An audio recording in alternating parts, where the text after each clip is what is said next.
¿A dónde está papi?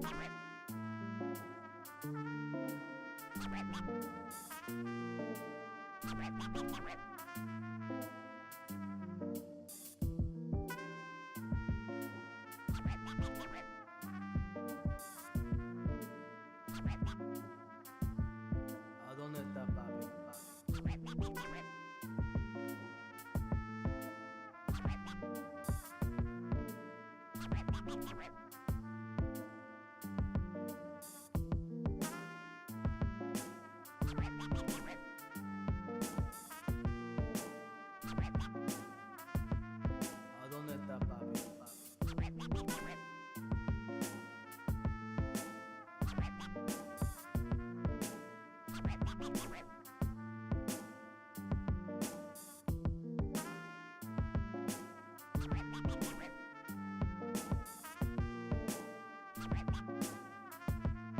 ¿A dónde está papi?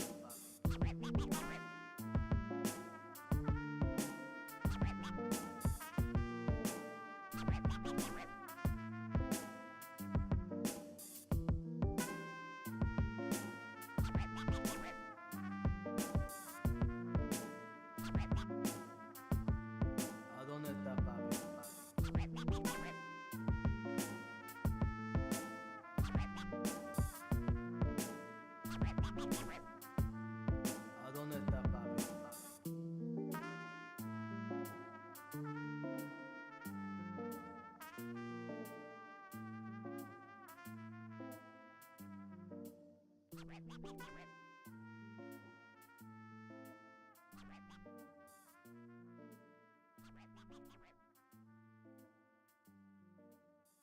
¿A dónde está papi?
Welcome to the Monday stream. I hope everyone's having an awesome Monday morning. Howdy, everybody. Welcome to springtime and British BST, I guess.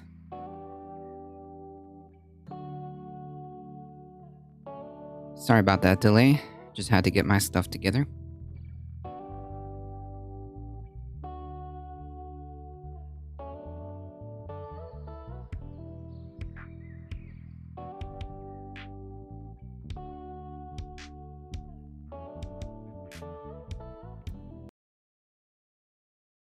It is indeed Monday. We've got a lot of headlines to cover, some of which we need to catch up from last time.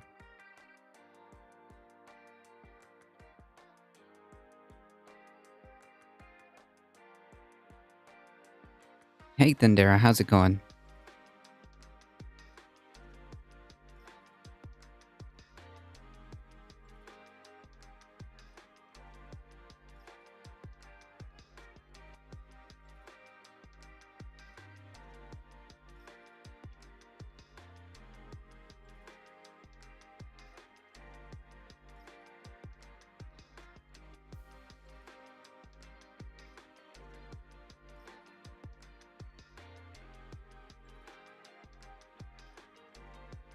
I don't know what that means. Please don't beat me. What? Oh, beat me up. I love that the President Joe Biden got gloves off in Warsaw. What does that mean?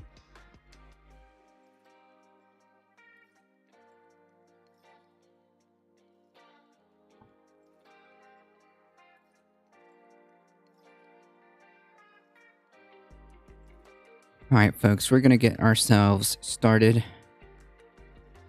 Hey, Heat, how's it going? Howdy, howdy. Yeah, we've got some... before we talk about, very important stuff, on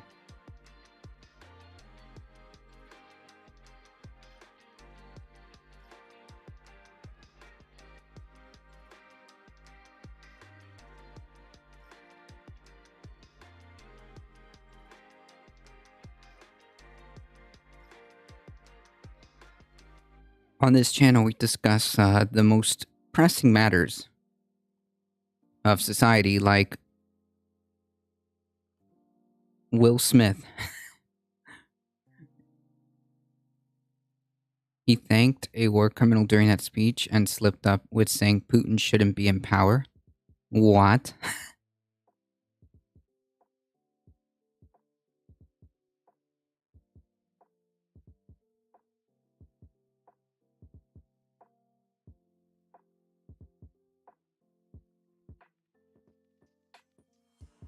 The internet couldn't, the internet couldn't help itself but meme that one into existence almost live. I didn't see the Oscars or anything like that. I'm gonna be honest, I don't care. I really don't. But that particular moment seemed to have gotten the internet by storm. So yes, apparently Will Smith smacked Chris Rock after a very callous joke. But yeah.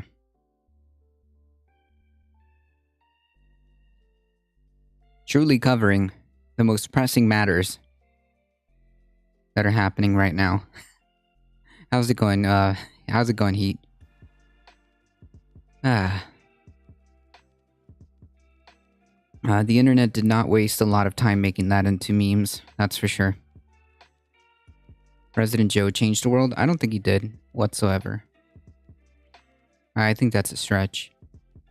That's a pretty big stretch.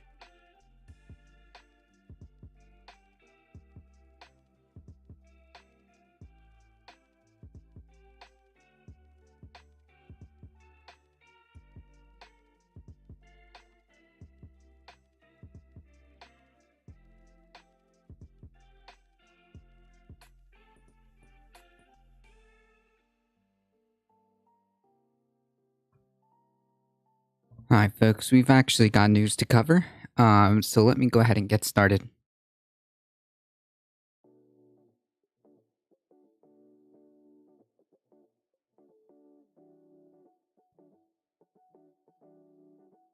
Hey, KTS. Oh, yeah, that's right. Yes, we must also cover truly another pressing matter. Pete Davidson.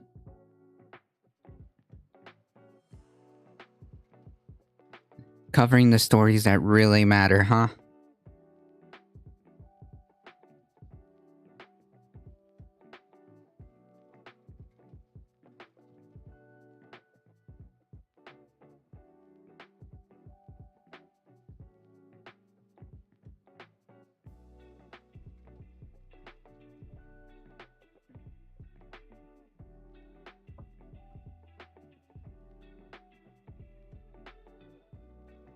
I'm gonna be honest, I don't know much about him other than he does Saturday Night Live.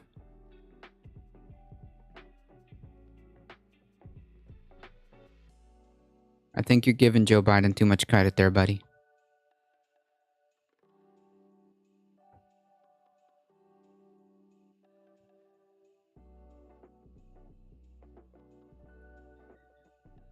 Okay.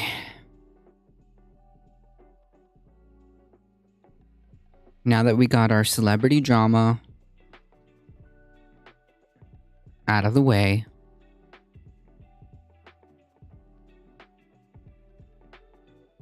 are you attracted to tall, vulnerable, funny men? Didn't think so. True. He sent Kanye pictures from Kim's bed. Truly brutal. Oh my goodness. Yikes.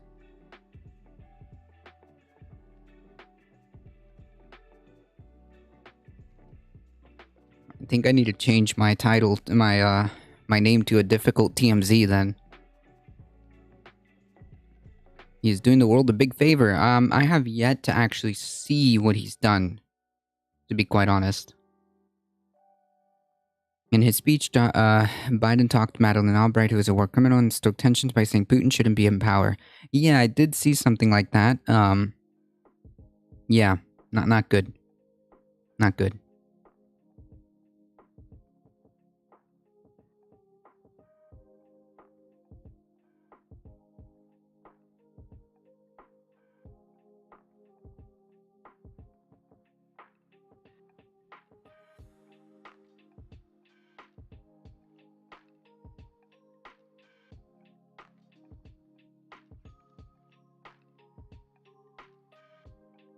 Yeah, yeah, definitely put Will Smith in my title.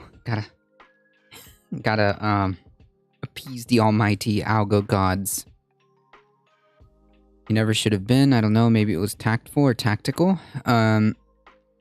Wait, what? Tactful. I'm not sure. Yes, that's right. Madeleine Albright, who was asked something about like, what did she think about what 500,000 of Iraqi children, and she said it was worth it. Yikes. Jesus.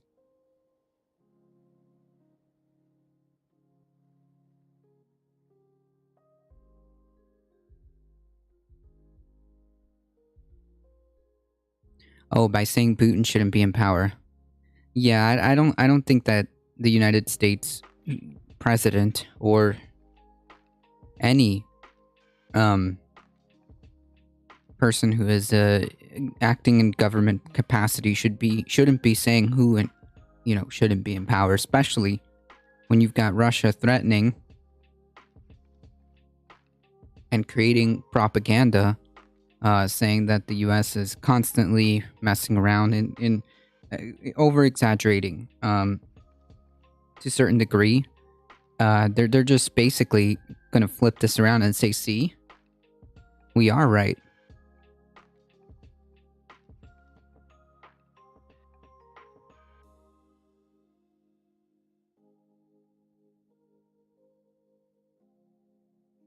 It could be construed that way. Yes, exactly. And even if that's not what he meant, even if that's not what he really wants, or even if it is what he wants, it doesn't matter. You can't just go around and saying that kind of stuff and not expect that to stoke tensions.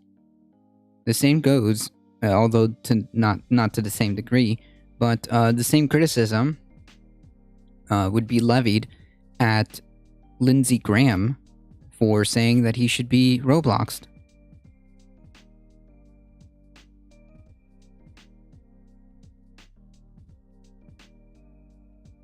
Russia tried to stop Joe from being president. I'm not sure about that. I understand that there's plenty of evidence to suggest that there was some type of shenanigans, but none of it really amounted to anything. We're not 100% on that.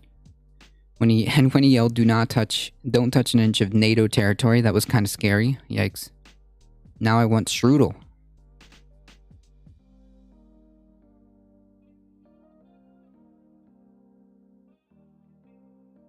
Alright, hold on, folks.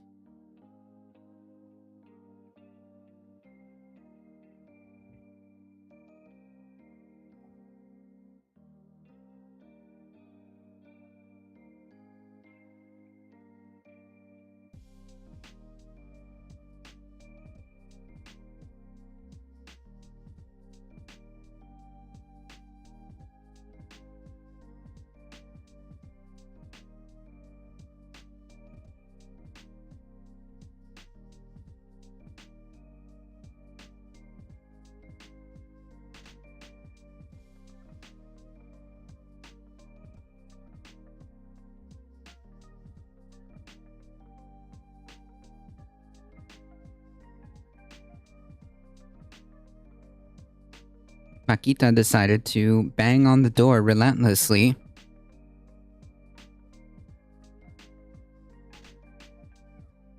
And now she's purring up a storm. Isn't that right, Kitty?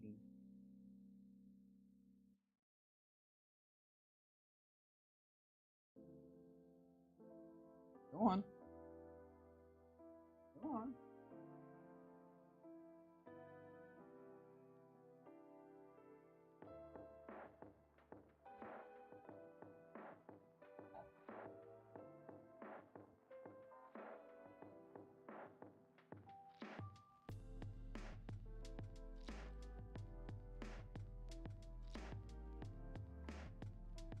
Right, if it's like some random celebrity, that would be a whole other story.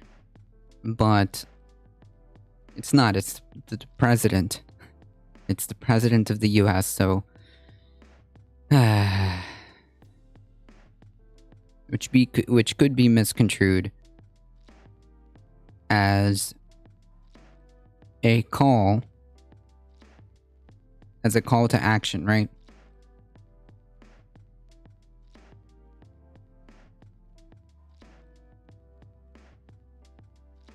Ow, kitty. Trying to bite my feet.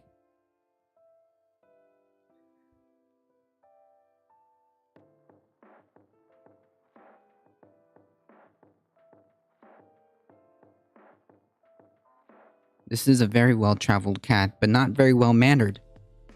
Trying to bite my feet.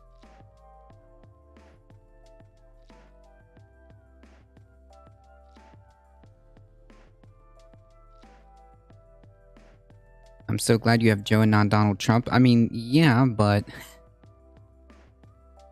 that doesn't save Joe Biden from criticism.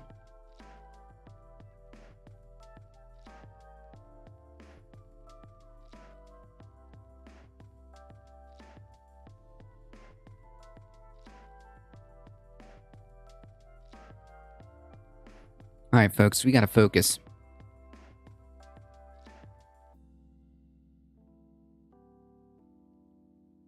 I don't think he's a hero.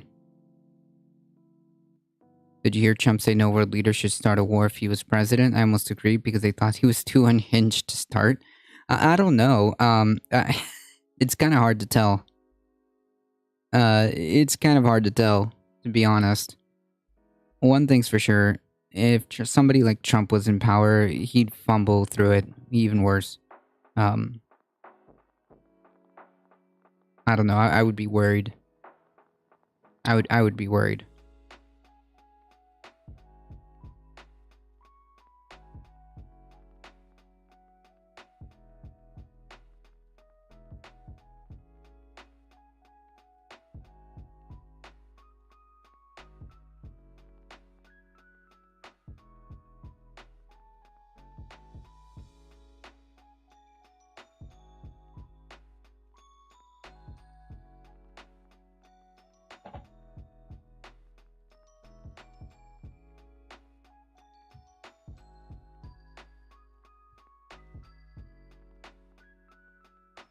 Who else would you have in power right now? Yeah, Bernie Sanders, no doubt.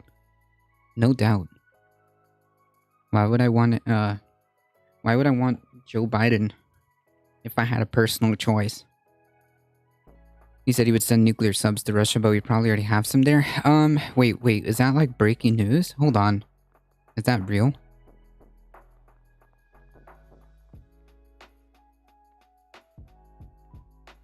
Ow, Jesus.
Oh, Trump said that. Okay.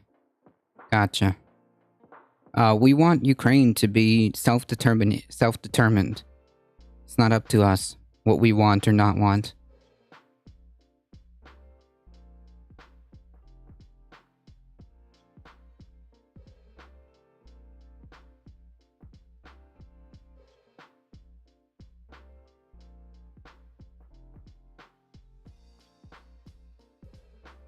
Yeah, as if we're some like arbiters of other peoples. What would Bernie do for Ukraine? Probably, I would imagine the response might be similar, but I would probably imagine there would be a lot more focus on diplomacy. 3/4 of the world want Ukraine to be Western Democrats. Well, good thing that 3/4 of the world aren't Ukraine.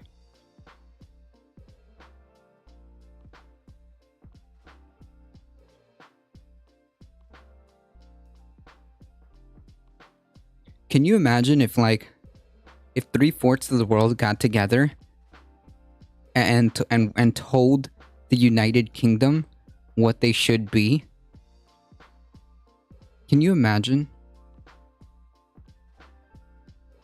Can you imagine if 3/4 of the world told London what to be? No, that's not how this works.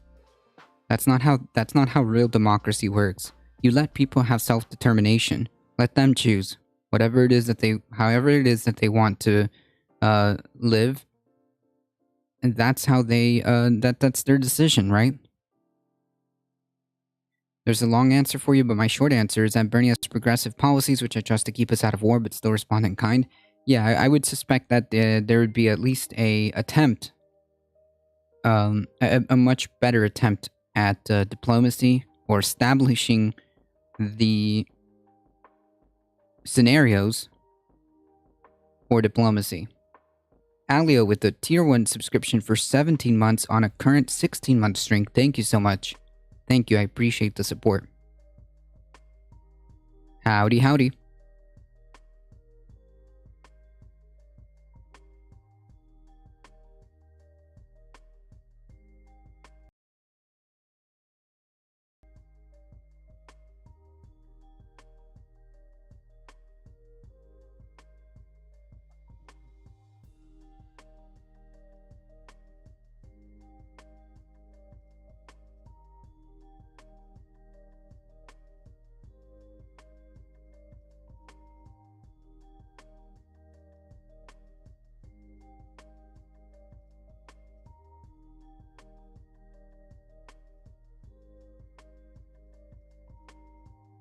A GOP person resigning after all you can fight at the Academy Awards? Oh no.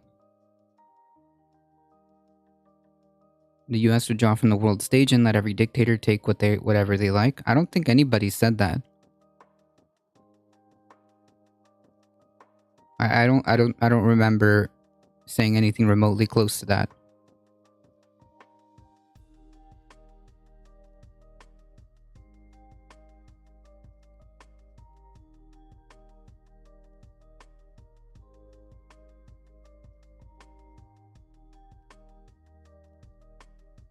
Keep in mind what you also put forth in the previous message was a decree to be handed down to Ukraine that is in and of itself dictatorial.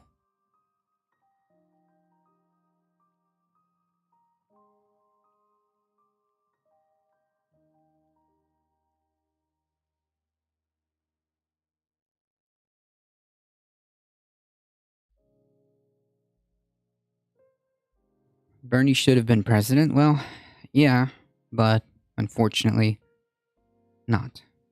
Sage. All you have to do is vote to have the US stay home and not influence the world. I mean, I think that we should be focusing our resources and our, I guess, influence in making positive changes, right? And making positive changes. If we are going to be where we are, then we should be leading the charge when it comes to climate change. We should be leading the charge and giving out resources for humanitarian aid. That's what we should be doing. I'm so happy two of my conservative coworkers are out today, one in Mexico and one of his private beach villa. Nice. So what you're saying is... So basically what you're saying is I should just... I should just switch and become conservative. Gotcha.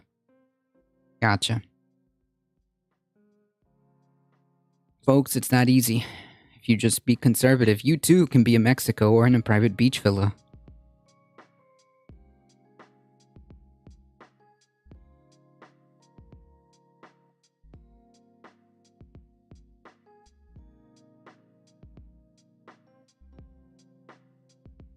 Anyways, it's nice to imagine what if scenarios, but we have to we have to deal with the world as it is.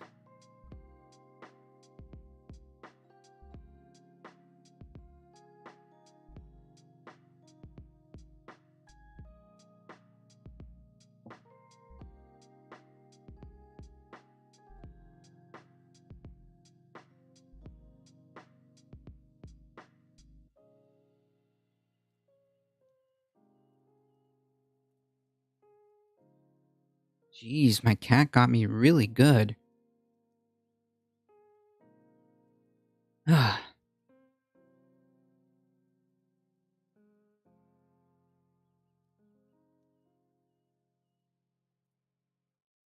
would prefer if we stayed home as much as possible and only interfere or get involved unless it's absolutely necessary.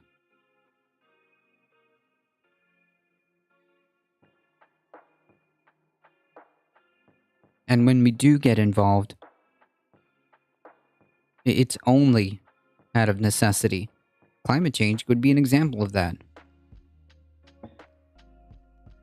My coworker is from Spain but hates other immigrants. He told me that that's why gas prices were high for regular people like me. Oh boy. That's, yikes.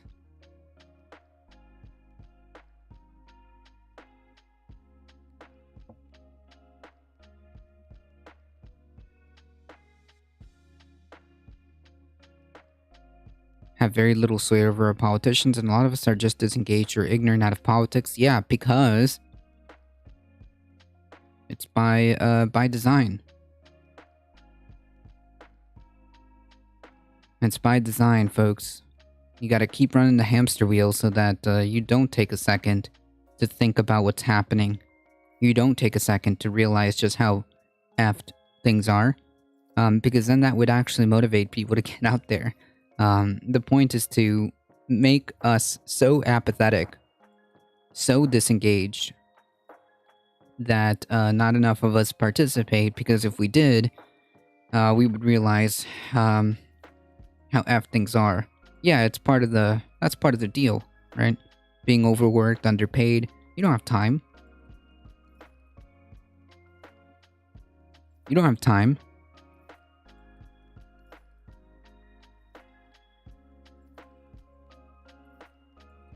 I tell my coworkers I don't talk politics at work, and they assume that it means I love Joe Biden by default. That's a leap in logic. Oh, I don't blame people for doing so. Certainly, there's plenty of reasons to just kind of check out. I don't blame people for doing that. I'm just saying that part of that plan is simply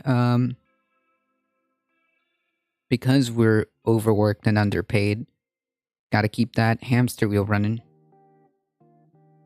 I'm so pleased that if Putin takes a shot at the UK, the US will wade in and punish him. Okay, but no, we don't keep you free. I promise we don't.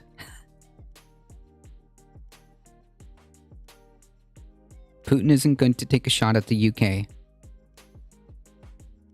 Or the US.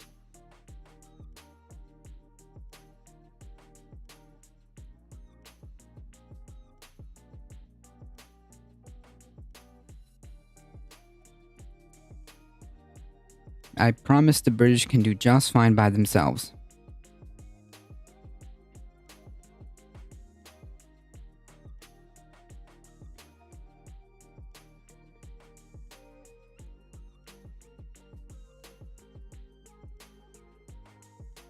Alright, folks, we've got plenty of articles to go through, and we need to get going. Nebraska Representative Fortenberry says he will resign following conviction for lying to the FBI. Uh-oh. Republican U.S. Representative Jeff Fortenberry of Nebraska, of course, on Saturday resigned from office after a California jury convicted him on lying to federal authorities about an illegal campaign donation from a foreign national. Oh no. Huh. Interesting. In a letter sent to the House, Fortenberry said he was resigning from Congress effective March 31st. It has been my honor to serve with you at the U.S. House of Representatives. Due to difficulties of my current circumstances, I can no longer effectively serve. Due to the fact that you are a convicted felon, that might do it. Fortenberry's resignation letter opened as a poem "Do It Anyways" that associated with fellow Catholic Mother Teresa. One line from the poem says, what you spend years building, someone will destroy overnight. Build anyways. Fortenberry's announcement... What? Fortenberry's announcement followed concerted pressure from political leaders in Nebraska and Washington for him to step down. House Speaker Pelosi and Minority Leader Kevin McCarthy on Friday urged Fortenberry to resign. Nebraska Republican Governor Pete Ricketts said Fortenberry should do the right thing for his constituents and leave office. That he's held since 2005.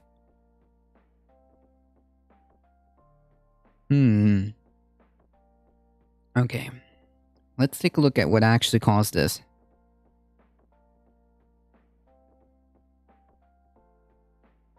Fortenberry was indicted in October after authorities said he lied to FBI agents in 2 separate interviews about his knowledge of an illegal $30,000 contribution from his campaign from a foreign billionaire. Huh. Interesting. Fortenberry was interviewed at his home in Lincoln and then again with his lawyers present in Washington, D.C. At trial, prosecutors presented recorded phone conversations in which Fortenberry repeatedly warned that the contributions came from Gilbert Showery, a Nigerian billionaire of Lebanese descent. The donations were funneled through 3 strawmen at a 2016 fundraiser in Los Angeles. Fortenberry's withdrawal from the primary states leaves Senator Mike Flood as likely GOP nominee. The former Speaker, the Nebraska legislator, who has won endorsements from Ricketts, and former Governor Dave Heineman, has a strong advantage in Republican-leaning congressional districts. Okay, not interested in this. Not interested in this.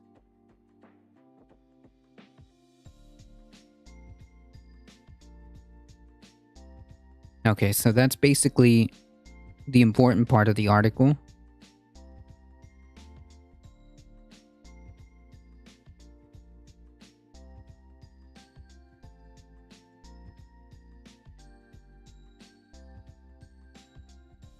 Pretty sure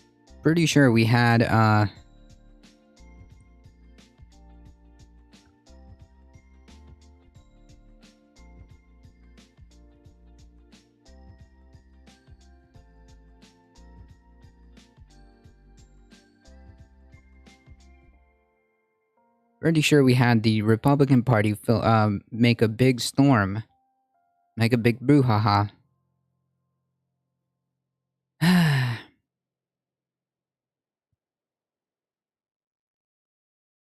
About election integrity.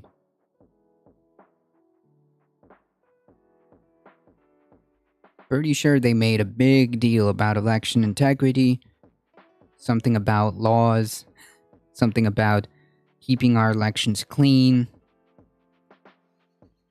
I wonder if they addressed campaign contributions. I wonder if they're interested in talking about that.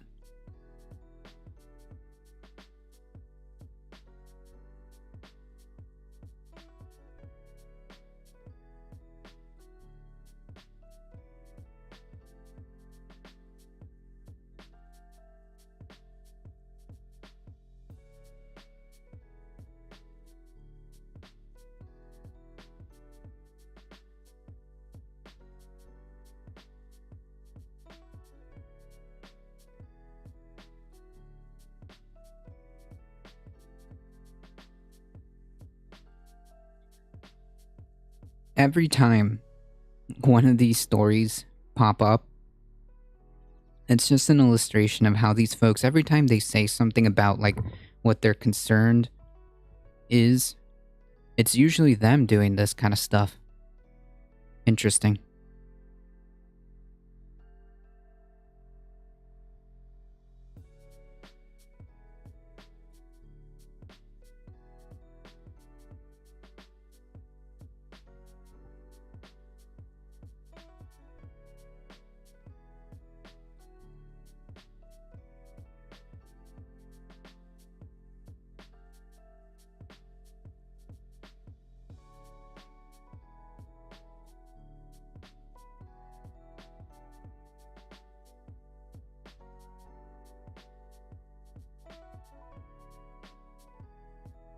Right, that's my point. Will you be commenting on the Donald Trump rally in Georgia? No.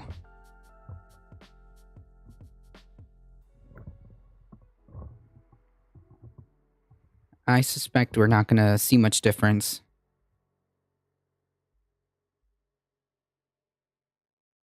I've tried several times to listen to the speeches, but I mean, if we're just gonna listen to the same garbage over and over again, I'm not sure what what new information we're gonna get from that.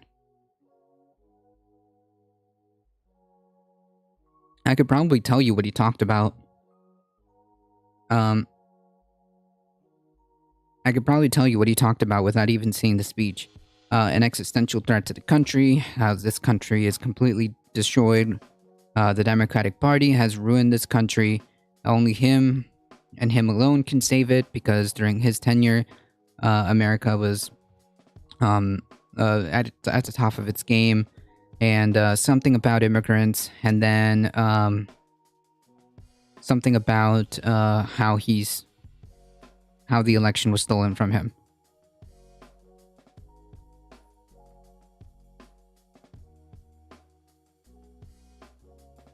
There you go.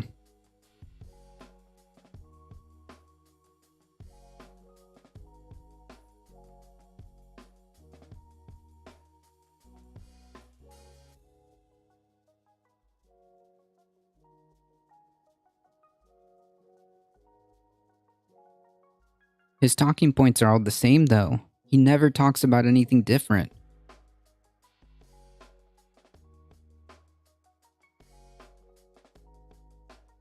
Replace immigration with Biden pulling out of Afghanistan, and you're spot on. Oh, yeah. How could I forget?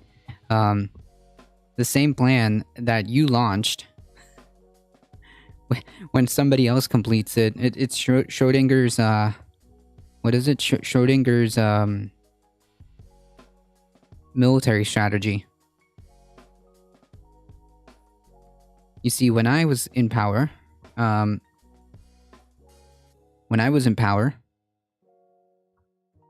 was a brilliant strategy. But when the other guy executes it, and it's not me, then it's a disaster.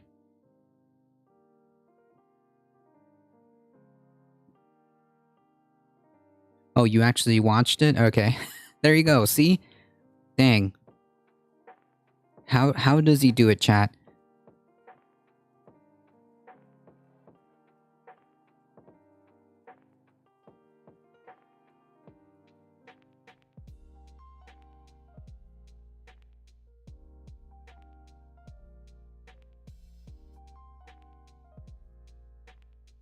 And Betty also blamed Biden for inflation and gas prices, too. Text reveal: wife of Supreme Court judge urged 2020 election overturn. I made like a brief statement on this on TikTok, but we got to talk about this one because this one's actually very, very serious. Considering the fact that it actually involves a Supreme Court justice.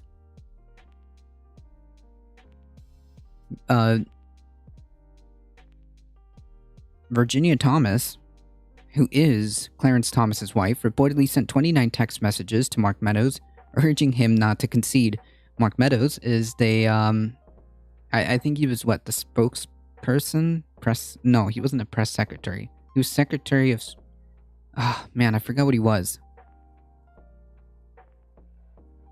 Chief of Staff. There we go. Chief of Staff. At the time, Chief of Staff Mark Meadows, urging him not to concede, Mrs. Thomas called Joe Biden's victory, quote, the greatest heist of our history. Yeah. This is absolutely delusional. The texts are among 2,320 messages Mr. Meadows provided to the committee investigating the cap. This is the January 6th committee, by the way. In the text messages seen by CBS News and Washington Post, she urged Meadows, who is Donald Trump's chief of staff. I told you folks, the more this gets investigated, the worse it's going to look. Yeah. To make a plan in a bid to save his presidency. The quote, do not concede. It takes time for the army who is gathering for his back. Interesting. Ms. Thomas also appeared to push QAnon conspiracy theories and urged Mr. Meadows to appoint Sidney Powell, a conspiracy theorist and lawyer, to head up Mr. Trump's legal team, which she did for a moment, didn't she?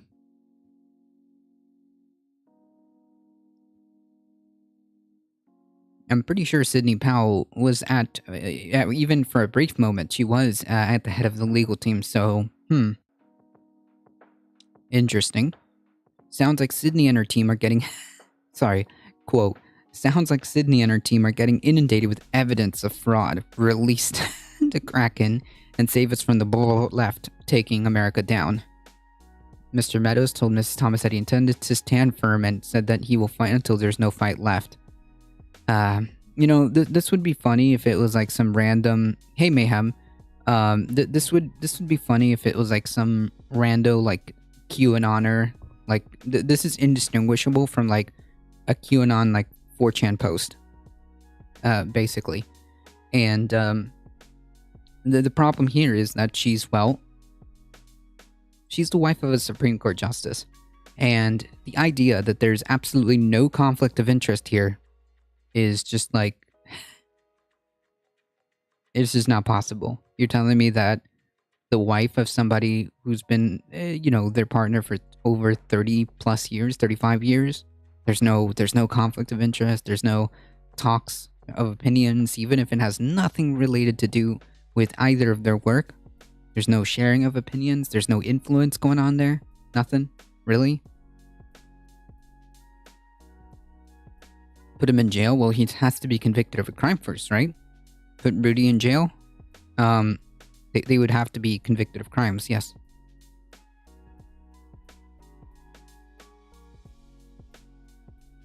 The Trump campaign let her distance itself from Mrs. Powell after she made dramatic claims of voter fraud without providing any evidence at several media events. Don't worry, the Kraken's coming someday.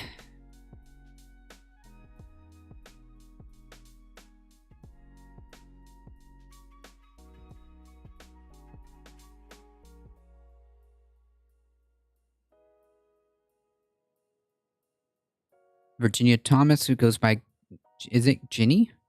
Is a prominent Republican fundraiser. She was formerly associated with the Tea Party wing of the party, a hardline conservative movement. Yeah, that's a very generous way of putting it. What is this? Sorry, my feed this morning was nothing but the slap. Oh yeah, trust me. We had to make a comment on that earlier.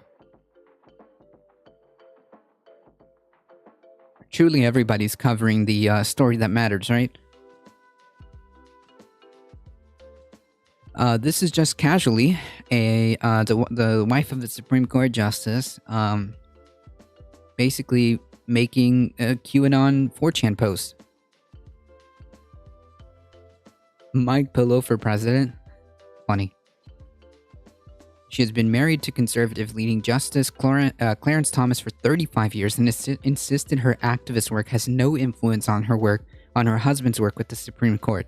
No influence. No influence. A wife of 35 years. The activist wife who is a prominent conservative fundraising activist. No influence. Nothing. Nothing.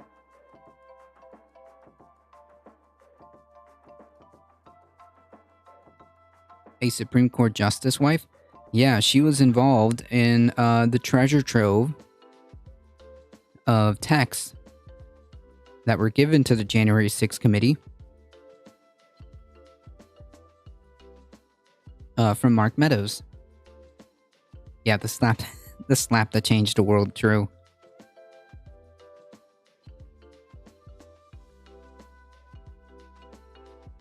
Right, she doesn't influence him at all. She's only a prominent Republican activist who has done this for decades, who is married to a Supreme Court justice, and they just don't talk at all.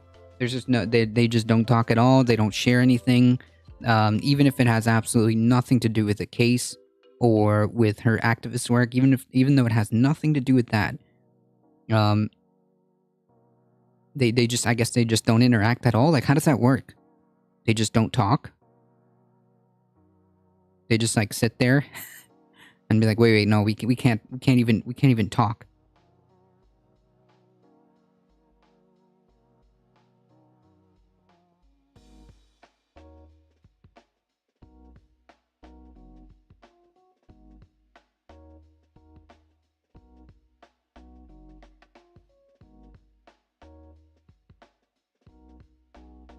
Wait, is this true?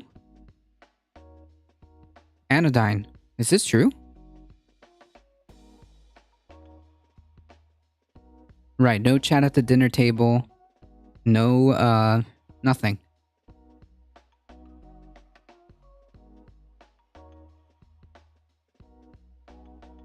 Yeah, not only... Oh, that's a whole other story, Heat. How's it going, Anodyne? No, I think that's a, I don't think that's true.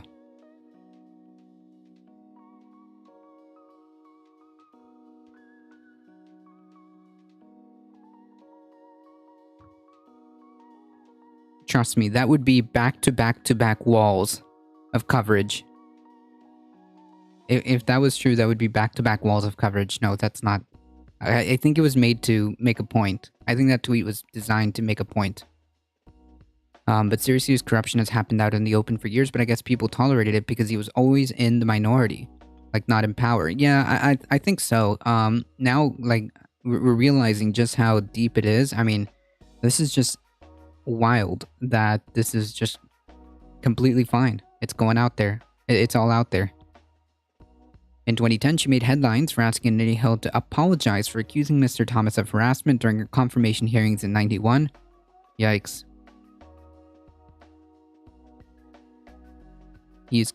Clarence Thomas is considered extremely influential in American law, but for much of his career rarely spoke of questions in court until 2016 when he broke a 10-year silence. During the COVID pandemic, however, Mr. Thomas has become more vocal and participates in most oral arguments. In February, the Supreme Court rejected Trump's challenges to the election results. However, Mr. Thomas dissented from the decision, calling it baffling. Again,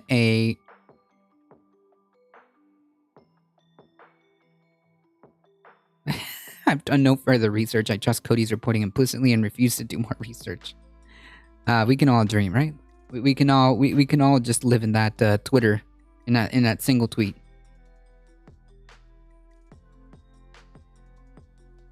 No, this is Clarence Thomas's wife. Very interesting.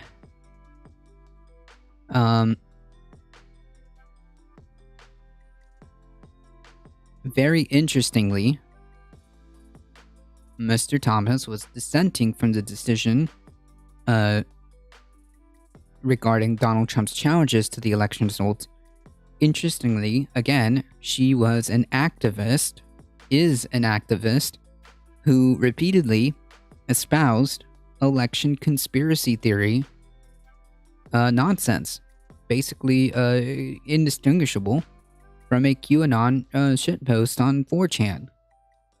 And you're telling me that there's absolutely no influence here? None?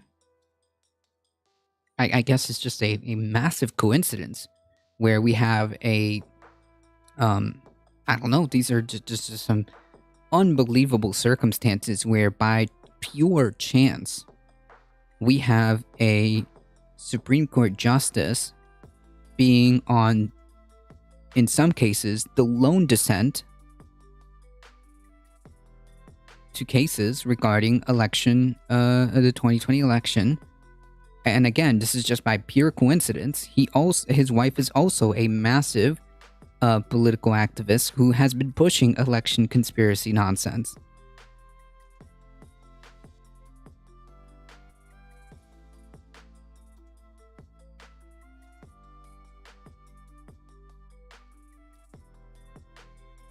Mayhem, I think that was sarcasm.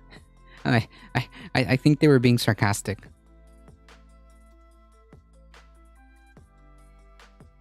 Anyways, so yeah, just no conflict of interest here whatsoever. Apparently, all of these decisions, all of these Supreme Court decisions, sometimes even being the lone dissent, as we'll read on in just a second, it just happened to be pure coincidence.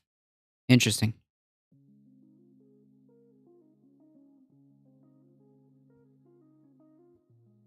The revelation of Ginny Thomas's conspiracy-minded text messages have prompted critics on the left to call for Clarence Thomas to be impeached and removed from his lifetime seat on the Supreme Court. They point to his lone dissent from the Supreme Court decision ordering the release of White House documents to the Congressional Committee that is investigating January 6 the January 6 attack as evidence that he was secretly protecting his wife, who was closely involved in the efforts to overturn Donald Trump's election defeat, which is true. I mean, how else are we supposed to look at it if he refused to recuse himself? Because the moment he saw that his wife, knowing that his wife is a political activist, and again, it's just hard to believe that he had absolutely no knowledge of this whatsoever, no knowledge that she was this involved. And it refused to recuse himself because of potential conflict of interest. Instead, he wrote, in some cases like this, the lone dissent. And coincidentally, those White House documents did name Ginny Thomas.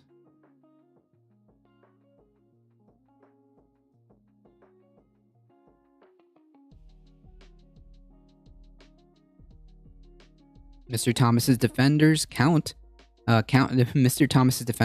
that he should not be held responsible for the activities of his spouse, and in any regard, there are no ethical rules that apply to higher court justices. Oh, hey guys, we've just been our one of our highest institutions is literally hanging on by the thread of norms, of social norms. One of our highest institutions is literally hanging on just like, trust me, bro. There's no excuse for that. Even if there's no ethical, like, what are you talking about? There's no ethical rules? And nobody's asking for him to be responsible for the activities of his wife. I think that's a straw man. Literally nobody is mentioning this. The problem is the conflict of interest. How are you adjudicating? I don't know. How are you making rulings on cases that your wife is potentially involved in? Again, you can't tell me that there's just no way that he didn't know. How can the Supreme Court be non-political? It's supposed to be as non-political as possible, although that's kind of a meme now. It's supposed to be as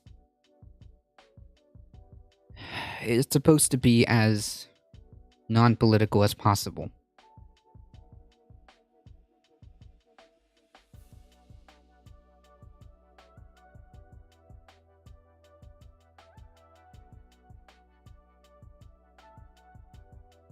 As the highest judicial body in the land, historically, the Supreme Court has set their own ethic rules. Ah, yes. Wait, that's really what we're allowing this institution to hang by? And just say, trust me, bro. What if that gets breached? What if there's like one Supreme Court justice who just doesn't care? Or what if they make like the most awful, loose, ethics rules? I don't know.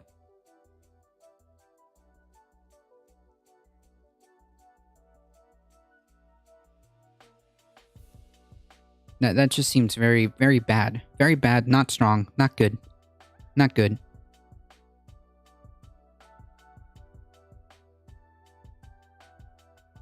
Correct. Correct. And I'm correct. If there is a breach, then who would adjudicate it? So we watched Republicans push their Supreme Court picks with no real vetting and clear ethical or moral question marks beside their names. Yet we sit. I know it's par for the course. That's like standard procedure how these Republicans operate. That's for sure.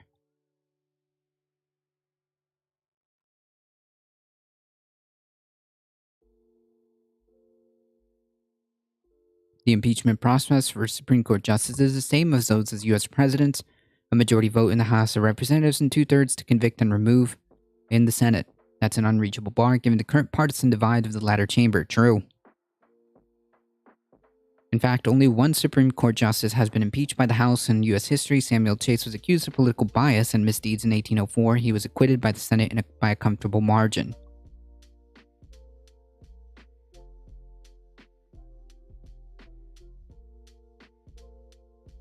So, if this guy could be impeached by, quote, political bias, which, man, if that's the case, oh, yikes.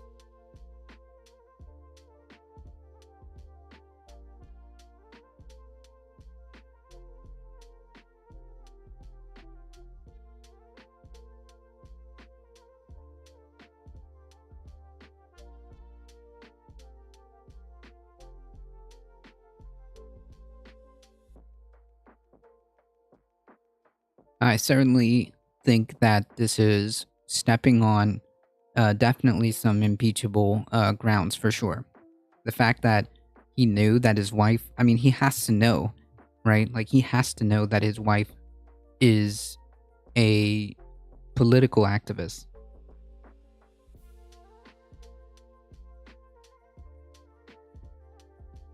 A prominent one at that. And the second, any type of documents come his way regarding this January 6th stuff, and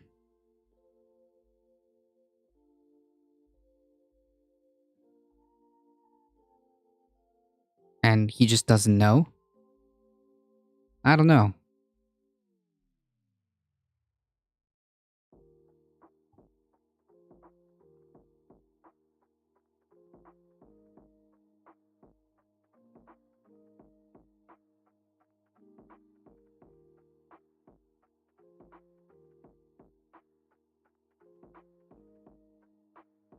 I have no idea what my wife gets up to on her own time. Right, yeah.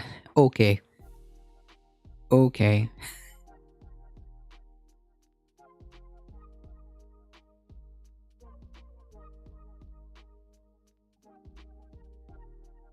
Right, that's what I'm saying. Like, there's just no way that no exchanges were going on here at all. There's just no way, in my opinion, that Clarence Thomas doesn't know what the heck is going on.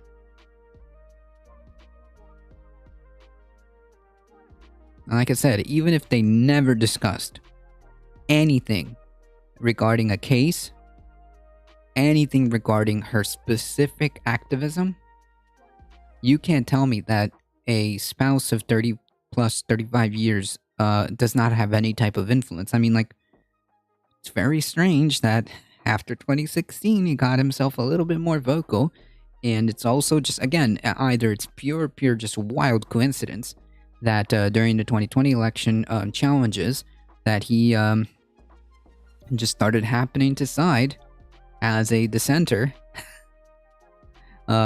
with Donald Trump and the asinine claims that he was trying to make.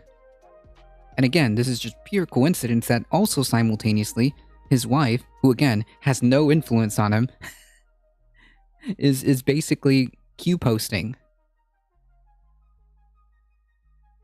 Okay, buddy. These are just some wild coincidences, huh?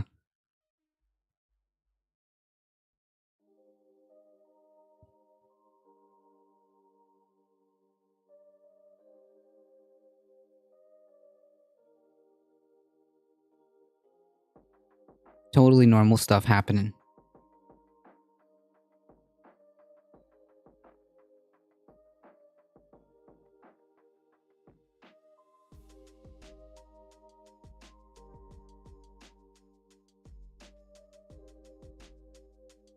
Part of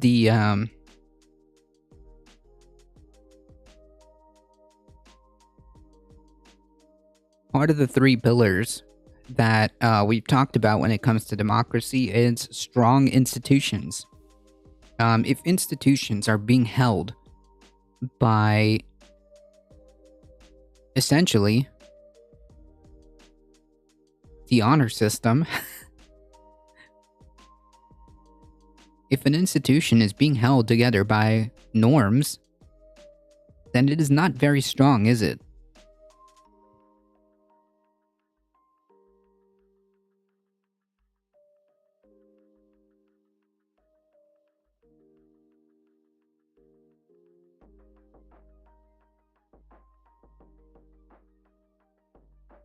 If the highest court of the land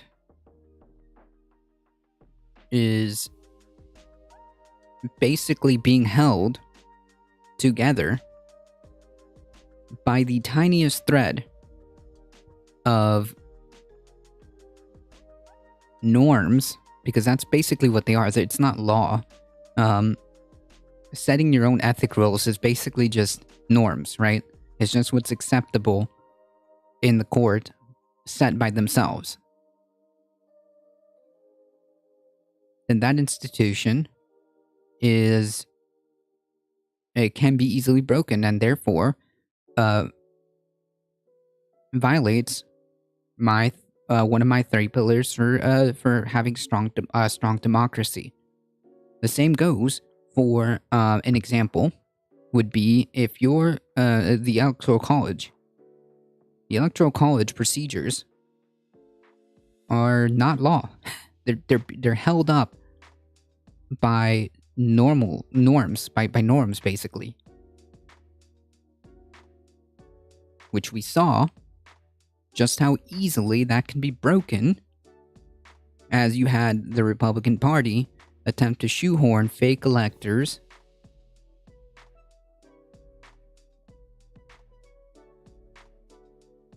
in an attempt to overthrow the election. To think that you have that much power and you're acting like a fool and pushing dangerous narratives that are undermining the country, and you're swearing that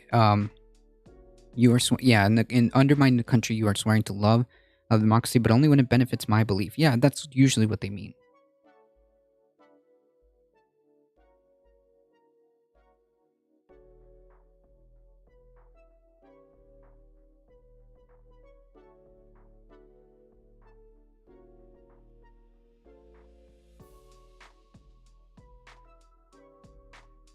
To think that one of the most powerful institutions that's supposed to be a check and balance, right? It's like one of the core things that we're supposed to have is basically hanging on by norms is deeply disturbing.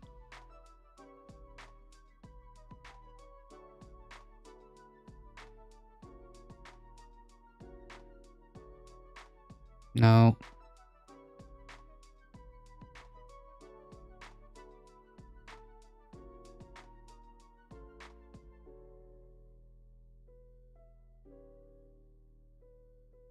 Alright, let's check this one out.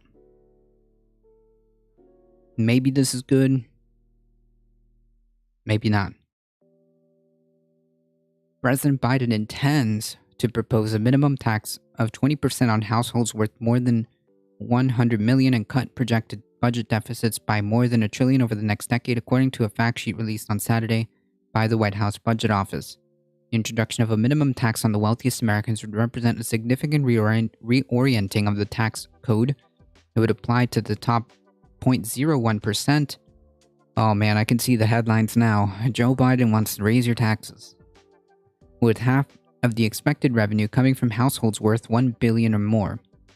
The minimum tax would effectively prevent the wealthiest sliver of America from paying lower tax rates than families who think of themselves as middle class, while helping to generate revenues to fuel Mr. Biden's domestic ambitions and help keep the deficit in check. relative to the US economy.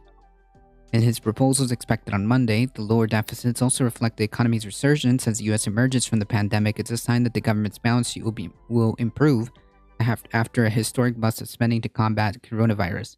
Yeah, I don't know why like a lot of news outlets make such a big um and I think conservatives do this too. Like when the government spending money isn't the problem. It's how that money gets spent. And in what programs.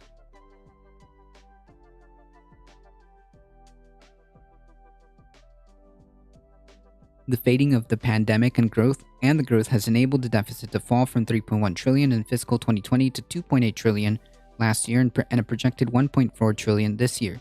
That deficit spending is paid off in the form of the economy expanding at a 5.7% pace last year, the strongest growth since 1984. But inflation, at a 40-year-old high, has also accompanied those robust gains as high prices have weighed on Mr. Biden's popularity. For the Biden administration, the proposal for the budget year that begins October 1st shows that the burst of spending helped to fuel growth and put government finances in a more stable place for years to come as a result. One White House official, insisting on anonymity because the budget has yet to be released, said the proposal shows that Democrats can deliver on what Republicans had promised before without success: faster growth and falling deficits. Yeah, but that's not how they're going to paint it. Yet the Biden budget would pledge to do so through a kind of wealth tax that many Republicans say would hurt the economy by diminishing private investment in companies that create, the usual good memes, and cause the wealthy to put their fortunes to work abroad. They already do that. It's very either uneducated in how this works or just dishonest. Did you see what happened over at Goldman Sachs with their mandatory return to work? Nope, didn't see that. Republican law. If you want, send it to me via whispers.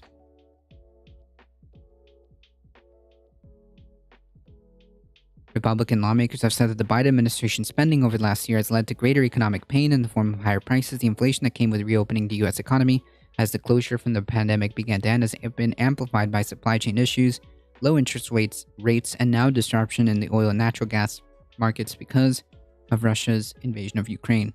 Right, whatever.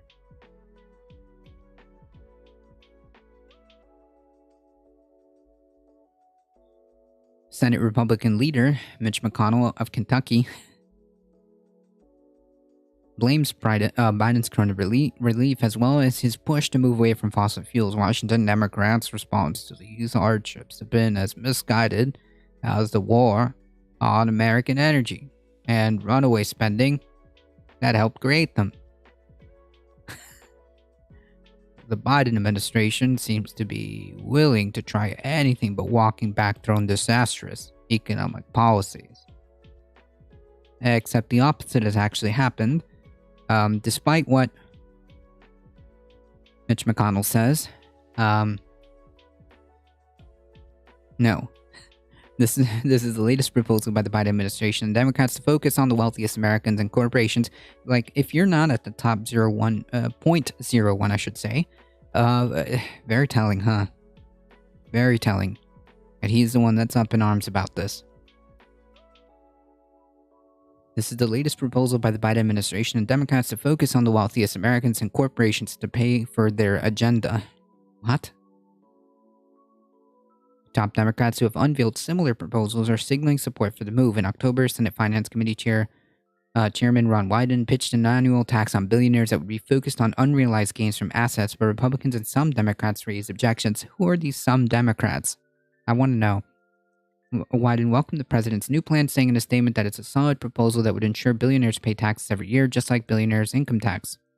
Just like my billionaire's income tax, he asserted that the tax code cannot be fixed without addressing the lingering problem that billionaires are able to avoid taxes for decades, if not indefinitely.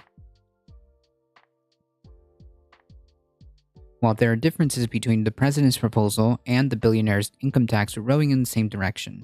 Mr. Biden inherited from the Trump administration a budget deficit equal that was equal in size to 14.9% of the entire US economy, but the deficit starting in the upcoming budget year will be below 5% of the economy, putting the country on a more sustainable path, according to people familiar with the budget proposals who insist on anonymity discussing forthcoming details. The lower deficit totals will also be easier to manage even if interest rates rise, which I expect that they will. They have been rising.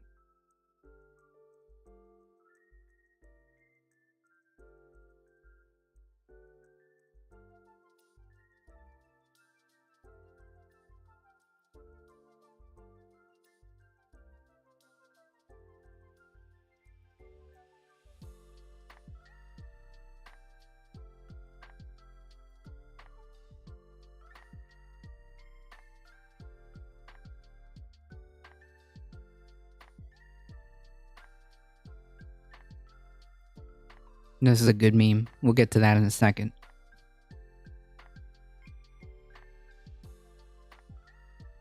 The expected deficit decrease for fiscal 2022 reflects the solid recovery and hiring that occurred in large part because of Mr. Biden's $1.9 trillion coronavirus relief package. The added jobs mean additional tax revenue, with the government likely collecting $300 billion more in revenue compared to fiscal 2021, a 10% increase. Still, the country will face several uncertainties that could reshape the president's proposed budget, which will have figures that don't include the spending omnibus recently signed into law.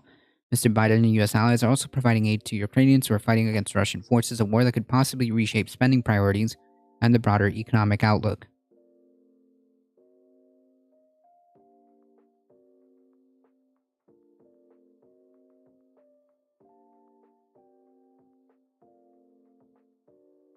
So I will say this. I will say this. I think that raising taxes on 0.01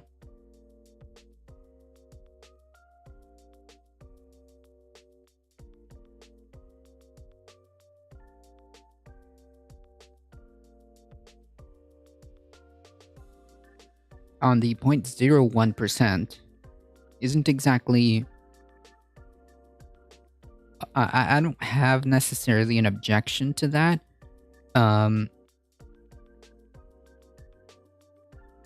My question will be,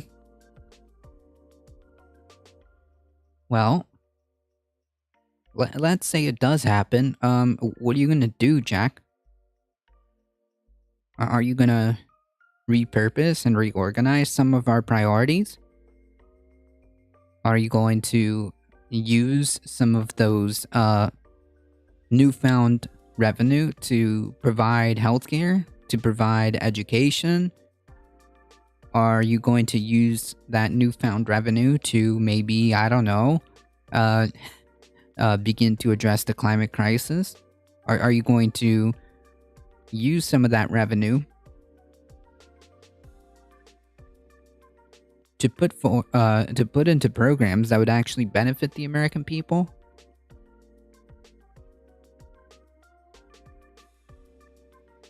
That's where my malarkey alarm starts ringing.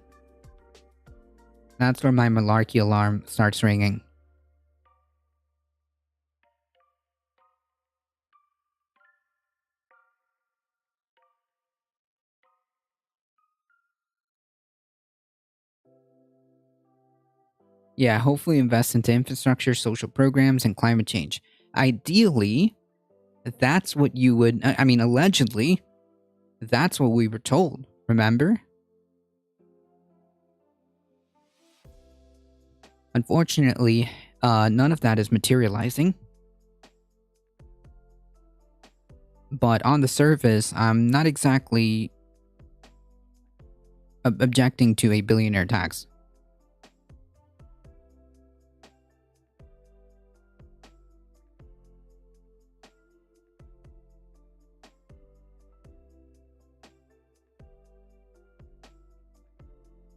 You would think so, but none of that has materialized in any real good capacity, Mayhem.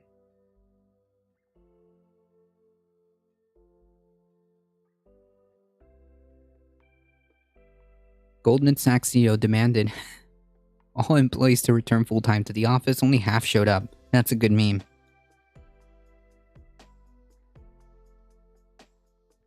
Fighting a strong trend toward a hybrid work, Goldman Sachs CEO David Solomon has repeatedly insisted that employees return to the office full-time, leaving no doubt that he views remote work as temporary aberration. But on the day the banking giant reopened its U.S. offices in February after shutting down during the Omicron wave, just 50% or about 5,000 of the building's 10,000 workers returned to its New York headquarters despite receiving more than 2 weeks' notice. What?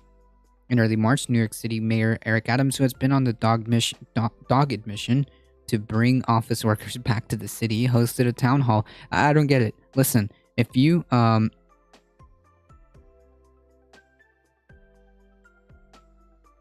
yeah, I'm not disputing that. Mayhem. I'm not disputing the fact that like Joe Biden has been laughable, in terms of the environment, and I wouldn't put it past him if he doesn't even realize that. Yeah, if that's not the summary of the Democratic Party nowadays, I don't know what would be a better one. Usually the go-to is, well, we're not Republicans, but like that's not good enough anymore. That's not an acceptable plan. That's not an acceptable answer. It's the same one that's always been, right?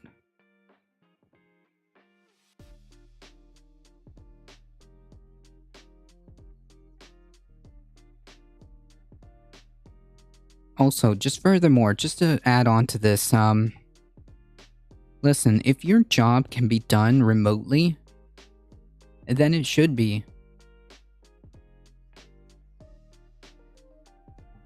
If your job has the capabilities of being remote, clearly without being unencumbered, then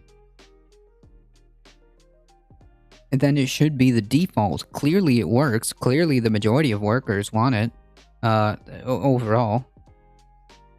So I think it should just be. Find a better way in a place that is not sacred. It's not hard, yeah, but malarkey. Malarkey, mayhem, hippie. Just pure, unadulterated malarkey.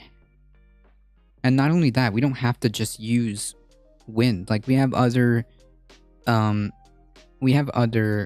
renewable sources that we can use, like solar. I mean, wind is good, especially offshore wind. And the technology is definitely arriving. It's definitely getting better exponentially. There's been plenty of ways of making wind that is as little that wastes as little as possible. Yeah, this is another reason why people are apathetic. True.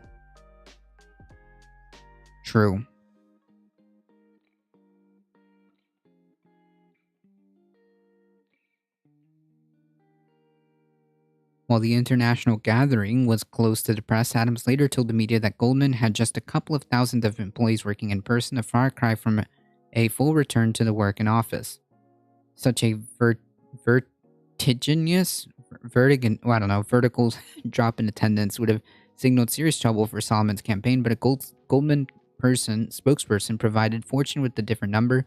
Recent in-person attendance in the bank's HQ has averaged 60% to 70% over the course of a week, said it's close to its occupancy last fall before the Omicron shutdown. At the same time, some 8,000 workers trekked into the office at least one day a week. The firm did not provide comparable pre-pandemic data when those numbers were surely higher. That's interesting.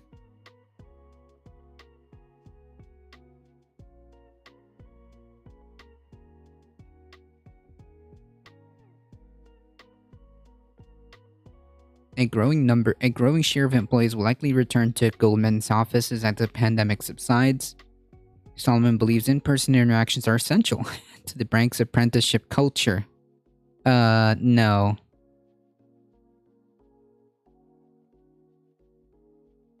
No.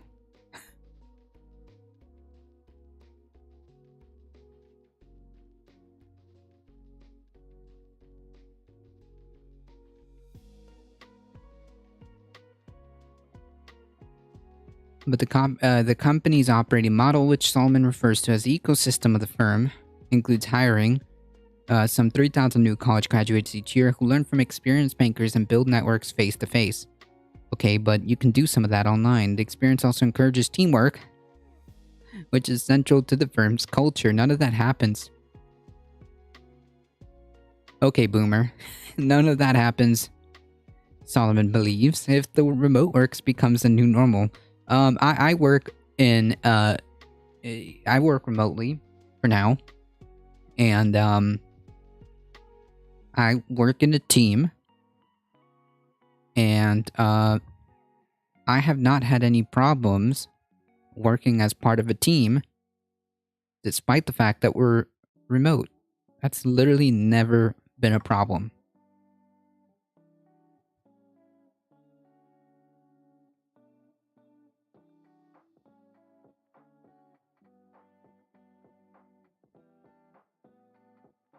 Do you feel that our heating bills going up to triple is good for climate change?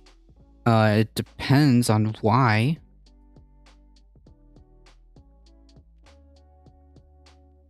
And whose our?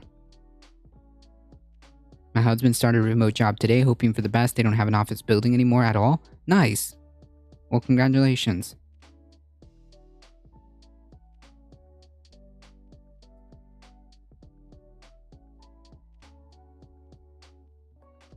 Is that a global thing? We saw a huge jump in our electric bill in the season. The season was almost as high as our fuel bill some months for gas central heating. So the problem is fossil fuels then. Is that what you're saying?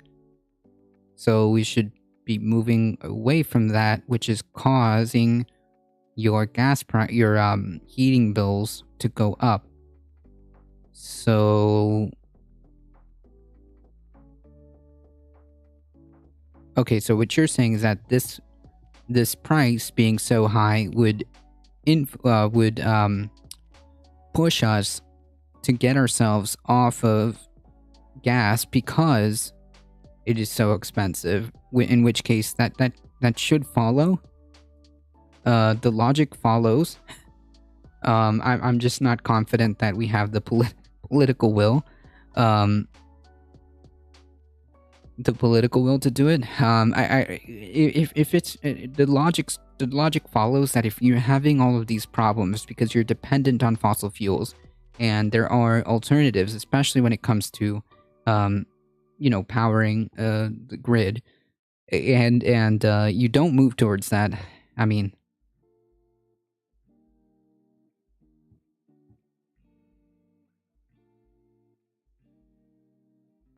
fortunately, my home can be heated with a small... Yeah, like, there you go. It should be electric. And that electric should come from renewables.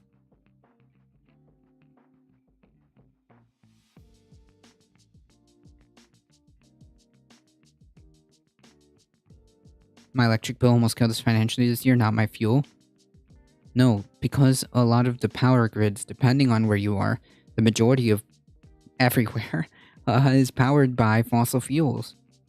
All of our power bills are going up.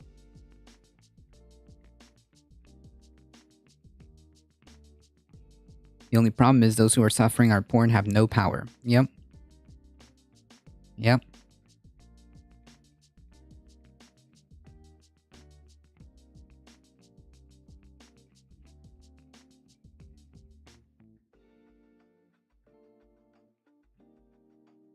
I mean, there are things that the government could take. There are actions the government can take when it comes to subsidizing, energy prices, or I don't know if it's so important, and it's causing such a problem, and these companies are incapable of addressing this.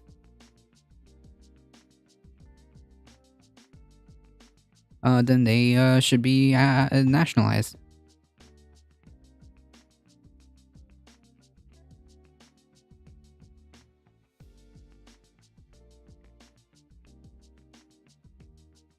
It is possible, logically, that it might at least push us in that direction. I'm just not confident it would be enough.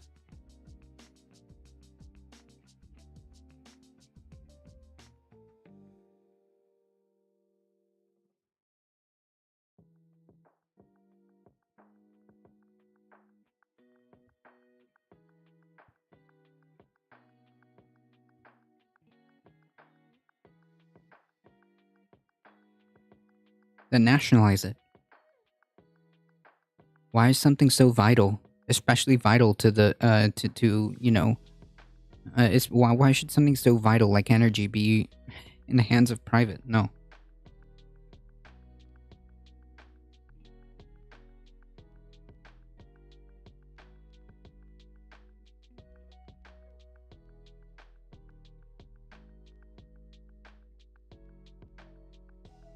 And the effect of remote and hybrid work on career growth and on firm performance remains to be seen.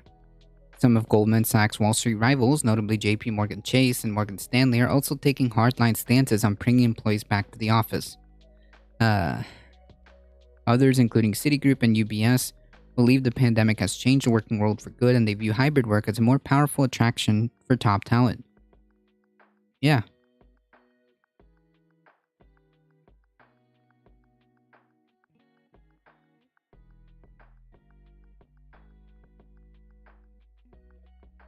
The reality is, if people are working from home,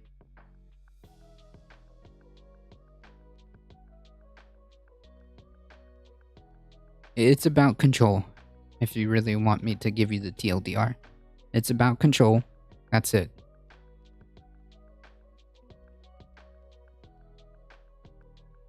There's no way my electric bill should be as high as my fuel bill. I'm prepared to take the hit on my fuel every year. Hopefully our wood stove will be all set for next winter. Yeah, nationalize it. If these companies are so hell-bent on price gouging,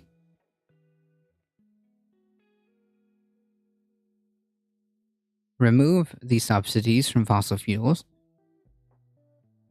or nationalize these companies and begin to make a move to renewable sources.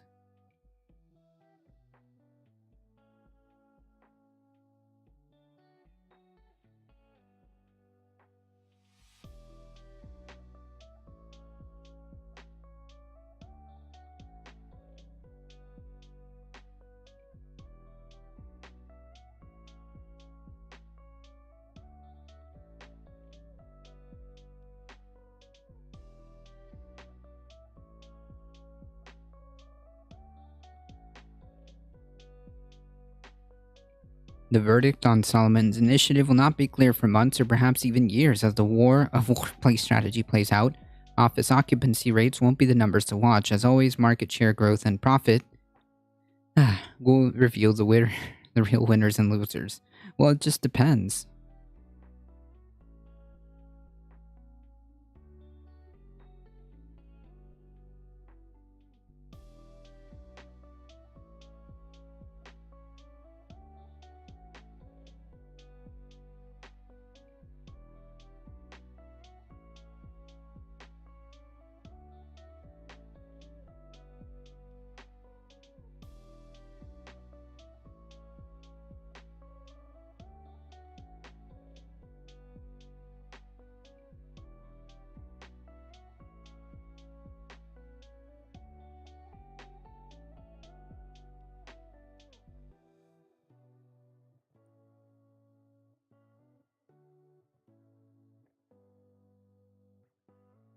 An outdoor wood stove, they're much more energy efficient. I gotta heat my house, the average temp here. Yeah, then they should be providing you with the means to have renewable electric heating. Let's turn our attention to our friends over at ExxonMobil. Exxon is mining Bitcoin. Yes, this is true. Exxon is mining Bitcoin in North Dakota as part of its plan to slash emissions. Wait, what? ExxonMobil, the top oil and gas producer in the US, is piloting a project to mine Bitcoin in North Dakota, according to people with knowledge of the matter. For over a year, Exxon has been working with Crusoe Energy Systems, a company based in Denver, said the people who asked not to be named because details of the project are confidential. Crusoe's technology helps oil companies turn wasted energy or flare gas into a useful resource. Similar to ConocoPhillips' mining scheme,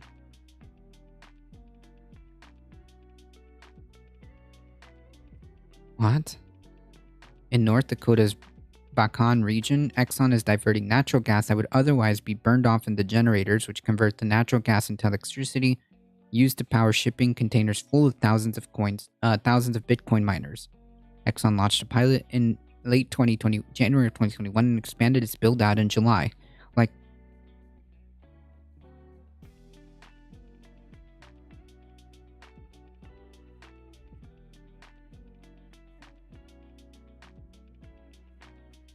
so you're not actually reducing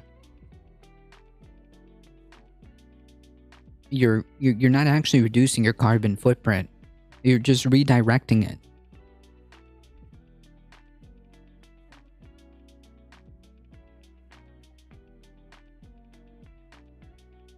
Well, Exxon hasn't publicly, which then wouldn't it like be an incentive then? Wouldn't it be an incentive then to continue to burn fossil fuels if you're able to direct it into Bitcoin? Why? While Exxon hasn't talked publicly about its work in the space, Eric Olbrock, a 10-year veteran at the company, said on his LinkedIn profile that from February 2019 to January 2022, he proposed and led the first successful commercial and technical demonstration of using Bitcoin proof of working mining as a viable alternative to natural gas flaring in the oil patch. A viable alternative would simply be to stop.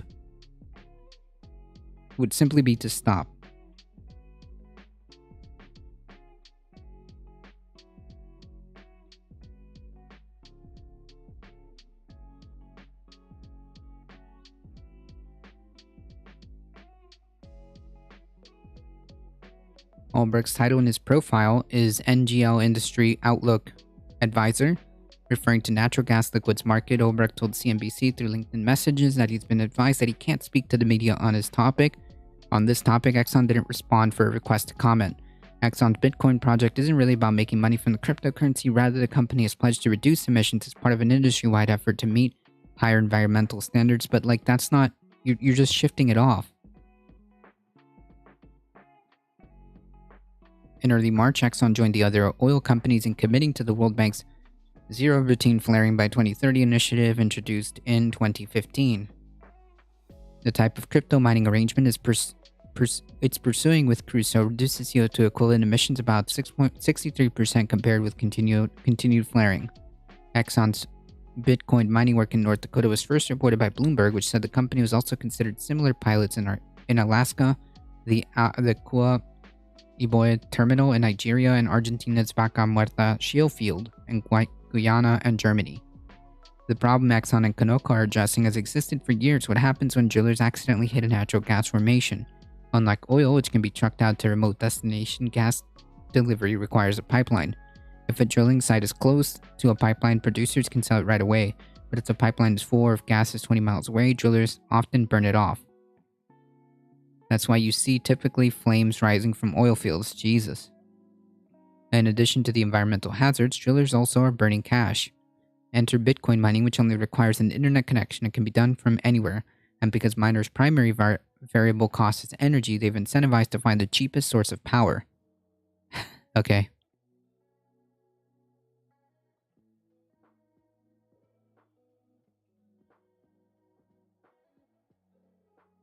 This is just a great way to bring that demand to wasted energy and to solve two problems at once. It said Kuli Kavnes, president of Crusoe, whose backers include Valor Equity Partners, one of Tesla's largest investors, solve the energy appetite of Bitcoin and solve the standard energy flare gas problem for the energy industry. Or stop drilling. Jesus.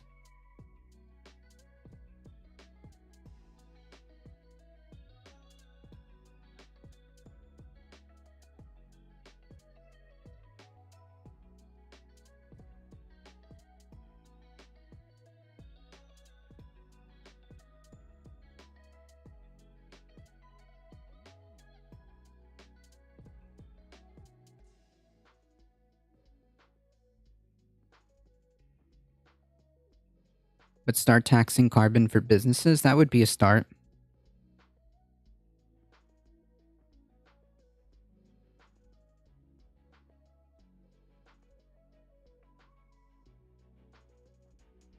Yeah, there's no point in concern trolling, folks.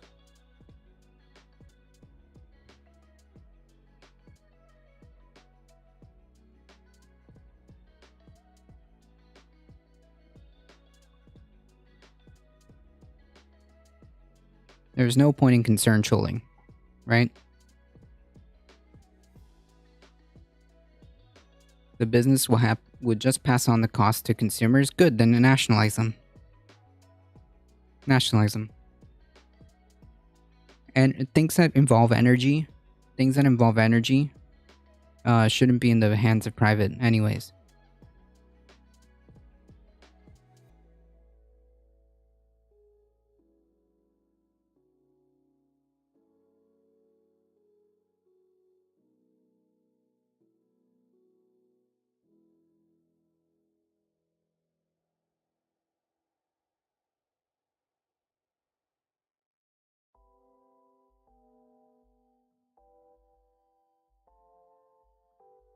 So basically, instead of like removing themselves from fossil fuels completely, instead of just innovating, instead of just investing in the future, instead of just moving towards a more sustainable solution, um, their big brain idea is Bitcoin.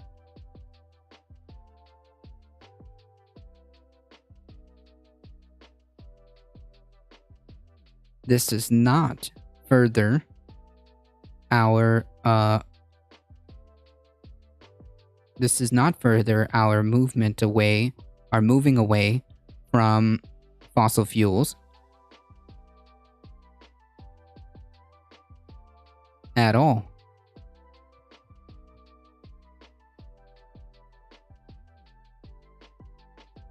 Interesting is the softest of softest words, I would say.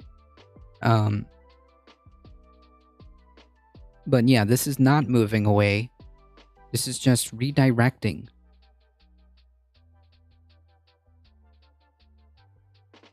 And possibly a way of kind of creating some type of PR stunt where they can claim that they're doing something good.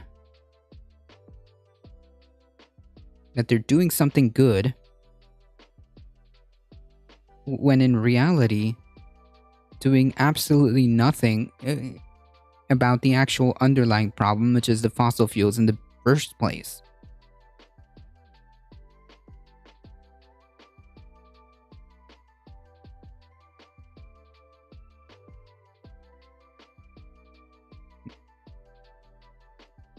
Yeah, it is. Jesus. The fact that this is their go-to plan just furthers my my thoughts about whether or not these folks, whether or not the private sector is capable, whether or not the private sector is capable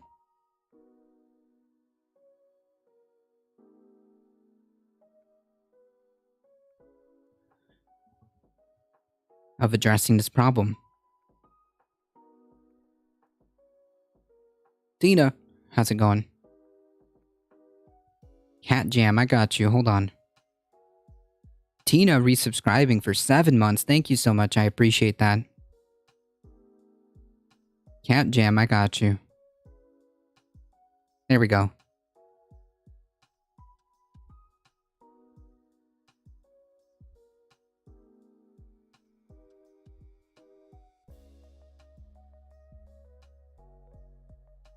Yeah, big Cat Jam.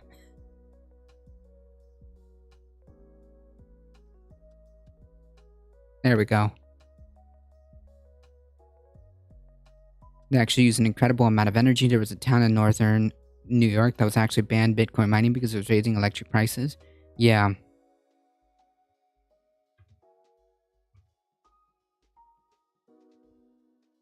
Folks, do us a solid. Head on over to twitch.tv/Tina_2 and make sure you go follow and support them, alright? Just do me that solid, alright?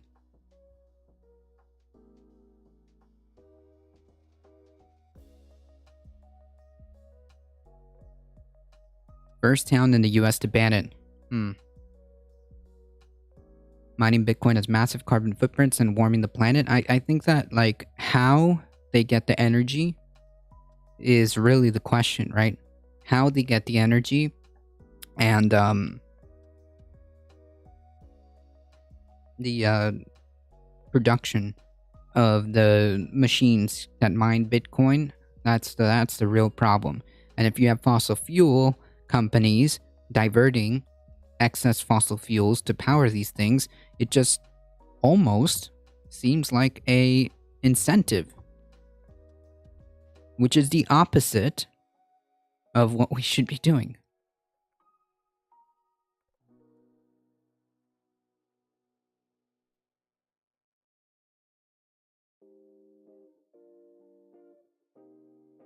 This is exactly why the private sector is just incapable of handling this at all.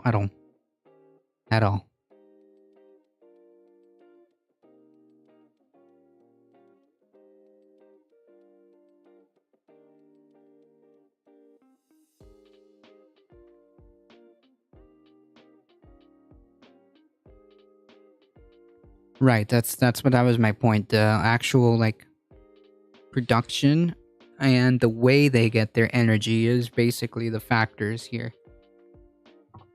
That's what I was getting at. Texas has enough solar and wind power to phase out coal entirely. There's just one huge catch. Tell me. I think that this is a good segue here. Wind and solar power growing fast in Texas, so fast in fact that it would take only 1/3 of the solar and wind energy projects that have already been proposed to almost entirely phase out coal. Okay. That's something. But there's one big catch. The state's energy grid is a mess and it's standing in the way of a faster transition in Texas away from coal and towards renewables. Damn. The private sector ruining it again.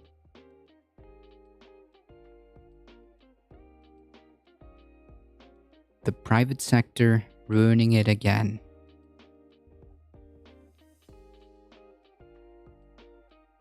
Transmission lines are the leading bottleneck that is slowing the growth of wind and solar.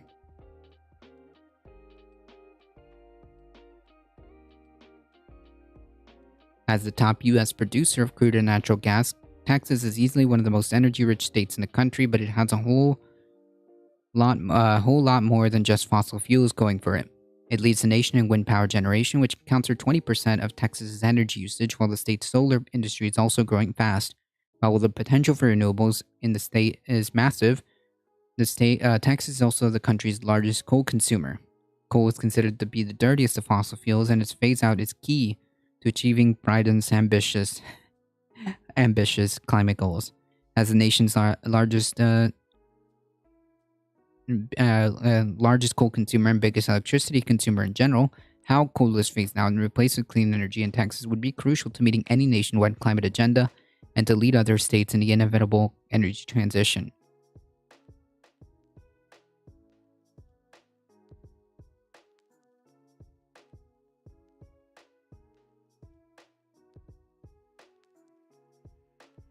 What will Texas do about oil? Move from it. It's the damn grid. Yep. But without the extensive and up-to-date network of transmission lines to connect electricity generated at these farms to cities, Texas energy transition will have to wait. Simply put, and just to illustrate the issue here, simply put, it's not always windy and it's not always sunny, but it's almost always sunny or windy somewhere in Texas. So it's the way the grid is set up that's the issue. In February of 21, Texas was hit by a historic deep freeze that led to prolonged power outages across the state. Although lawmakers blamed wind power and renewable, the major culprit was the electrical grid's dated infrastructure and aging transmission lines. After the storm, ERCOT, the private company that manages Texas's electrical grid, came under fire for reportedly cutting corners. Damn, a private company cutting corners and loosening regulations. Damn, that ended up leading to outdated and ill-equipped infrastructure. Damn. Hmm. Almost as if the private sector is just incapable of doing this.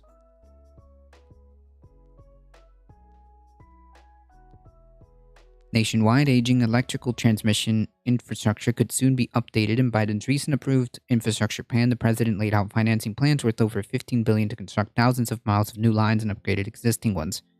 While Texas's ERCOT has historically remained stubborn against integrating with national grids, it is beginning to intertwine itself more with neighboring power systems, such as through the ongoing $2 billion Southern Cross Transmission project. But Cohen believes that even though the infrastructure bill is a good start, more intention and investment is needed sufficiently to update the country's power system. The infrastructure bill is only a very small step for transmission. It has funding for new projects and some funding for studies, but is nowhere near the scale of what's needed nationwide to expand our transmission infrastructure. Damn.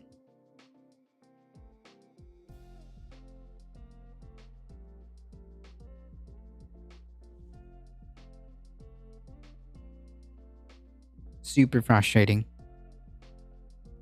This is what happens when private companies handle something so crucial as energy.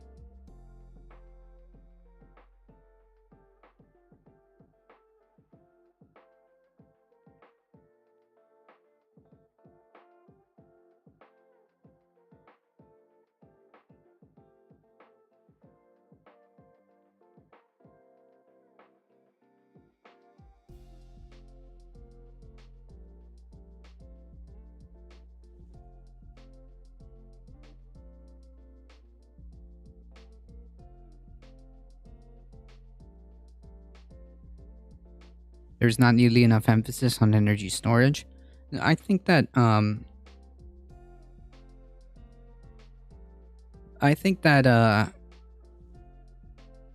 the battery systems energy storage has largely improved to the point where I think that, you know, we can move, and especially if we have a completely upgraded grid system that is efficient and capable of switching and moving means of getting energy around. That will kind of solve that issue too, because it is true that it may not be sunny and windy at all times, but it's sunny and windy somewhere. So you must have a robust upgraded system to be able to switch on and off different sources like wind, solar, sometimes hydro, geothermal sometimes, depending on how that's done. There's plenty of ways of generating electricity that do not need fossil fuels. And in terms of energy storage, well, our battery systems have been widely been moving in a much more upgraded direction. So I think I think the reality is this article makes a good point. We need a efficient grid that is capable of even handling this.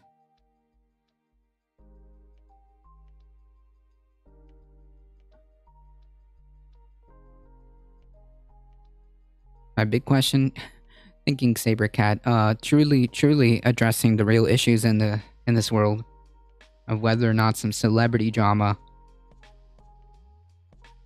of whether or who was in the right or wrong in a celebrity drama.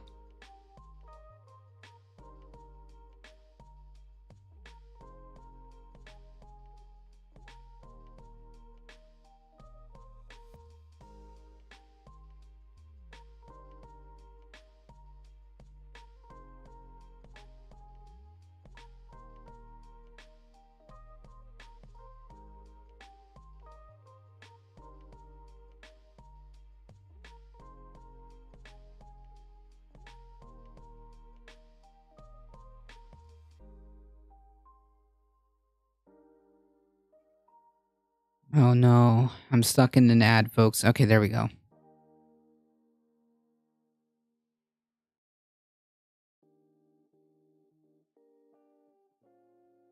Firefighters. Okay, here we are. The NCAR fire prompts evacuation of 19,000 people in South Boulder, El Dorado Springs. Massive wildfire. Another one. Firefighters in the air and on the ground battled a 122-acre wildfire on Saturday that broke out near the National Center for Atmospheric Research in Boulder, threatening neighborhoods on the southwestern edge of the city, forcing thousands of people to evacuate. The wind-driven wildfire, which came less than 3 months after the deadly Marshall Fire destroyed more than 1,000 homes in Boulder County, had not burned any structures or led to any injuries by Saturday night. Firefighters had not achieved any containment of what has been named the NCAR fire, but by nightfall expressed optimism that a shift in the weather could bring favorable conditions. Officials scaled back evacuations after 11 p.m., allowing residents in parts of South Boulder and unincorporated Boulder County back into their homes. Boulder Fire Rescue spokeswoman Maria Washburn told the Daily Camera that about 1,600 to 1,900 homes remained in the evacuation order in the evacuation area, down from 9,000 homes. At its peak size, the NCAR fire evacuation zone included about 19,400 people and covered both the area where December's devastating Marshall Fire originated and the King Soopers grocery store on Table Mesa Drive. Oh, yikes. Where a gunman killed 10 people a year ago. Late Saturday night, Devil's Thumbs neighborhood in South Boulder, immediately east of the burn zone, and the El Dorado Spring area remained evacuated with hard closures at the intersections of Cragmore Road and Lehigh Street.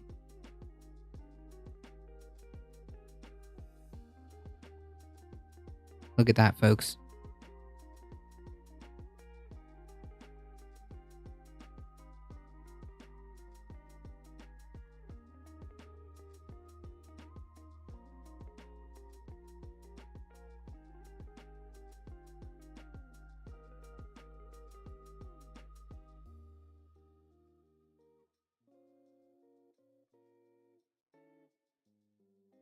I wonder how folks are going to start reacting as this becomes kind of like a new norm.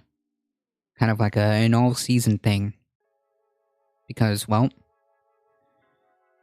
that looks like just what's going to be the norm. In the UK, we're already having grid issues on charging electric vehicles. Yeah, so the problem then is the electrical grid system needs to be updated.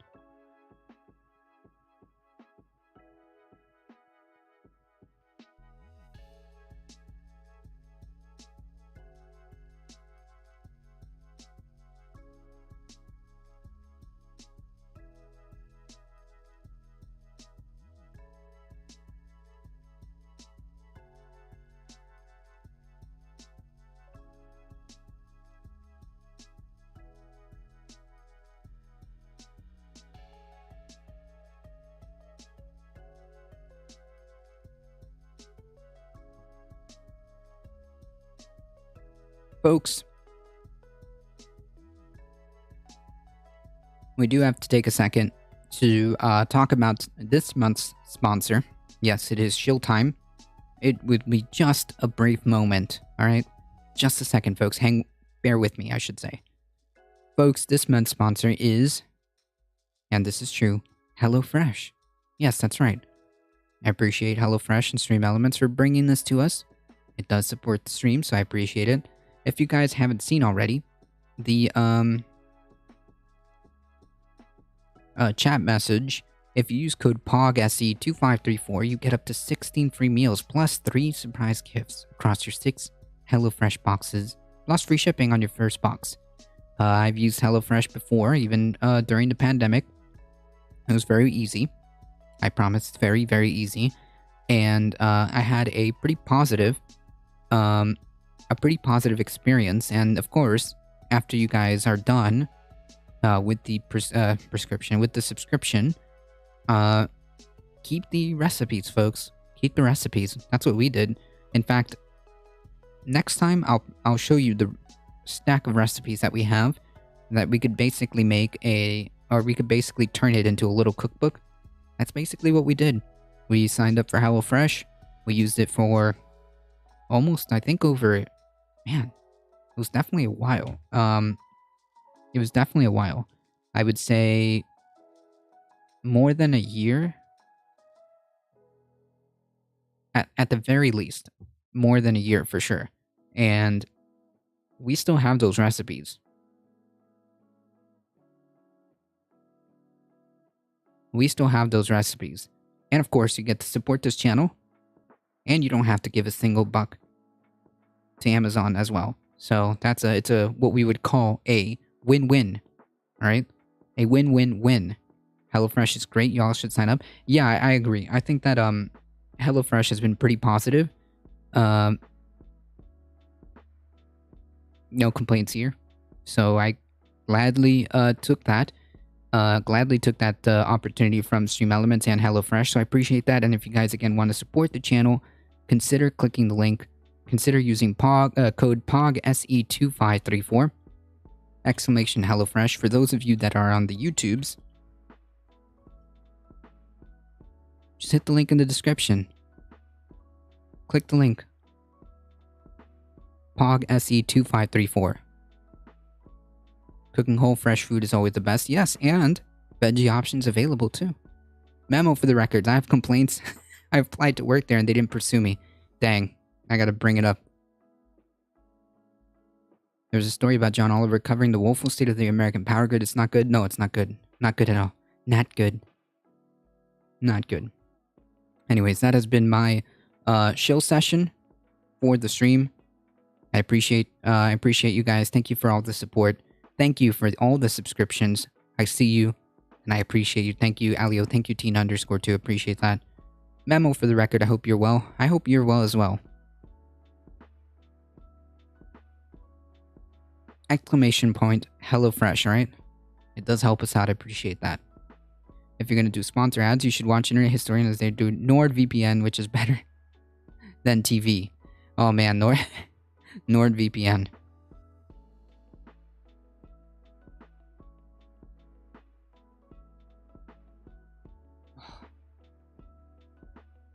Hold on, folks.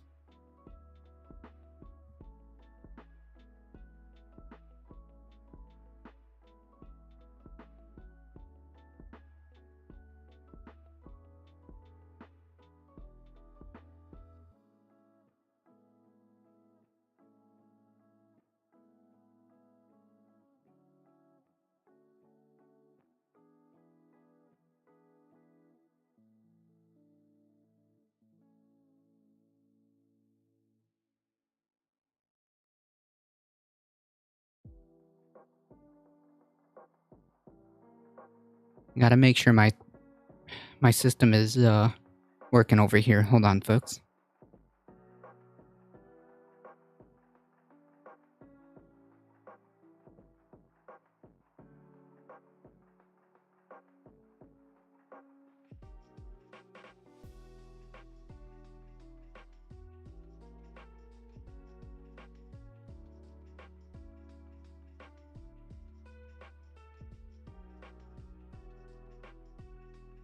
Alright, we're good. Let us continue, folks. Thank you so much for hanging and sticking with me. I appreciate you guys.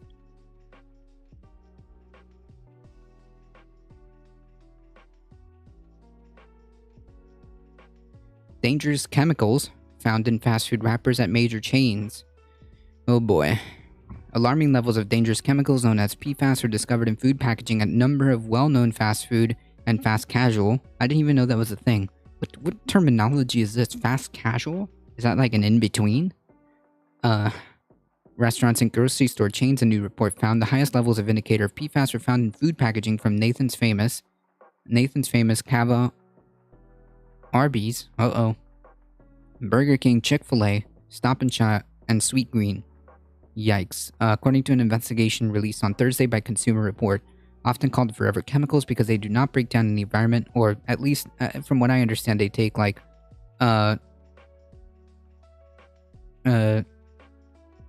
unbelievable amount of time to, break down. Fast food is bad. Okay, I have to go have a lovely day, everyone. Yeah, fast food wrappers are bad, okay?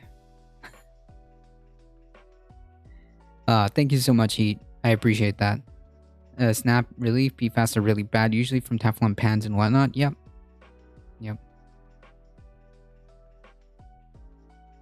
PFAS are used in food packaging to prevent grease and water from soaking through food wrappers and beverage cups. PFAS can also be found in the ink used to print logos and instructions on food containers. What? The report comes more than 2 years into COVID pandemic, where the public has relied heavily on takeout and grocery deliveries. Oh boy. The U.S. Center for Disease Control and Prevention called exposure to PFAS a public health concern, citing studies that found the human-made chemicals can harm the immune system and reduce a person's resistance to infectious disease. There's evidence from human and animal studies, yikes, that PFAS exposure may reduce antibody responses to vaccines, stated the CDC and the Agency for Toxic Substance and Disease Registry. More research is needed to understand how PFAS exposure may affect illness from COVID-19. Consumer Report investigation collected 118 food packaging products sold by 24 companies in the tri-state area of New York, New Jersey, and Connecticut. It tested those products for organic fluorine and marker for PFAS. Researchers then sent the samples of products with the highest level to an independent laboratory that could perform more specific tests, said Michael Hansen, a senior staff scientist for advocacy at Consumer Report. Wow.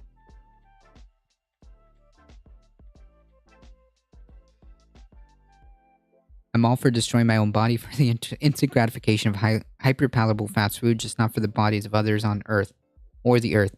Yeah, I mean, like, to my understanding, I don't think for like food packaging, I don't even think we need to use plastic anymore. Pretty sure that we've first of all, how's it going, Yellow King? Hope you're doing all right. But I think we've already have alternative technology like hemp.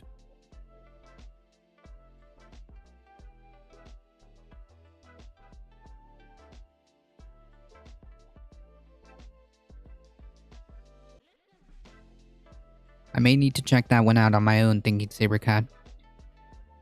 Regulatory limits on how much PFAS food packaging should contain can vary greatly. In the U.S., there are no federal limits, leaving action up to the states. Connecticut, Maine, and Minnesota, New York, Vermont, Washington have passed bills banning intentional use of PFAS in food packaging, but have yet specified a limit. Intentional. They could be like, whoopsies, was not our intent. In January of 2023, a new law in California was set to limit at less than 100 parts per million. However, Denmark has set a much more lower regulatory of 20 parts per million with great success, said Xenia Trier, Chemicals, Environment, and Human Health expert at European Environmental Agency. In Denmark, we've seen both a decrease in non-compliance by industry from 60% to about 30% and a decrease in levels of PFAS in packaging products over the past 10 years. It does work to set limits and enforce them. It is also possible to find alternative solutions, and if one manufacturer can make packaging without PFAS, then it should be possible for everybody to do so. Right. I agree, and I think there are alternatives. The Consumer Report for investigations found the highest indicator of PFAS, 876 parts per million and 618 parts per million, two types of bags for sides at Nathan's Famous Restaurants. Jesus Christ. The minimum at Denmark is 20. Holy yikes. High indicators of PFAS in the 500s were also found in Chick-fil-A sandwich wrapper and in fiber bowls at Cava, a Mediterranean restaurant chain. Indicators in levels of 300 to 400 were found in bags of cookies at Arby's, bamboo paper plates at Stop and Shop, and in bamboo plates? What? And a bag for both cookies and French toast sticks at Burger King. Boo. Levels of PFAS indicators in the 200s are found in sweet green paper bag for focaccia, additional items at Cava, and in bags for French fries, cookies, and chicken nuggets at McDonald's. Ooh. Not gonna lie, booyah, I don't shop at any of these food places. Neither do I, mainly because we don't have most of these.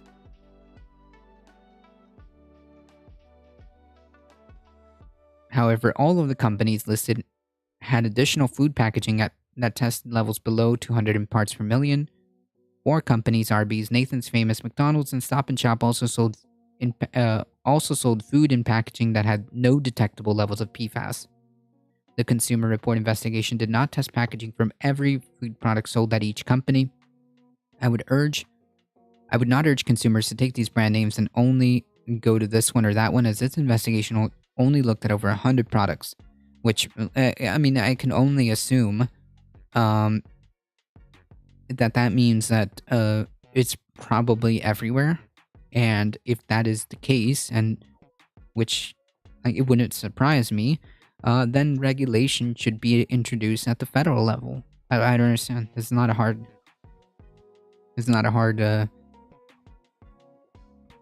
a concept. If they can't make food packaging out of alternative sources, then so be it. They need to figure it out.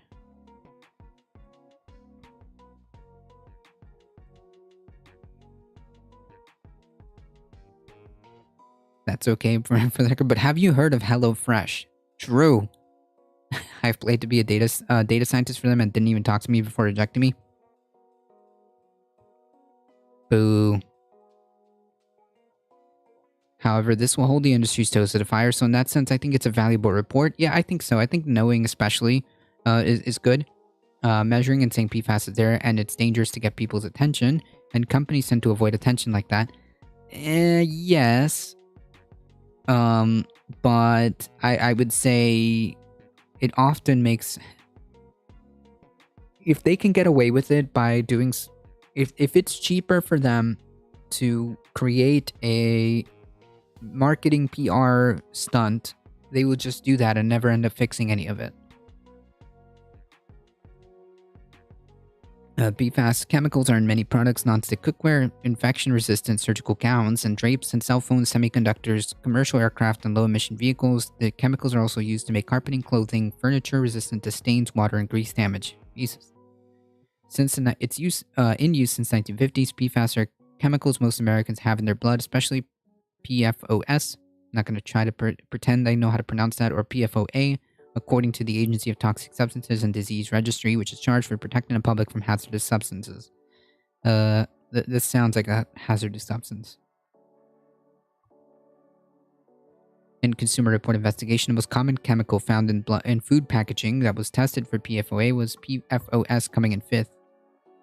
In addition to impacts on the immune system, the Agency for Toxic Substances and Disease Registry said studies in human and lab animals have found links between certain PFAS chemicals and an increase in cholesterol levels, alterations in liver enzymes, and the risk of developing kidney or testicular cancer, small reductions in infant birth weights, and an additional risk of high blood pressure in pregnant women. Jesus. PFAS has also caused birth defects, late development, and newborn deaths in lab animals.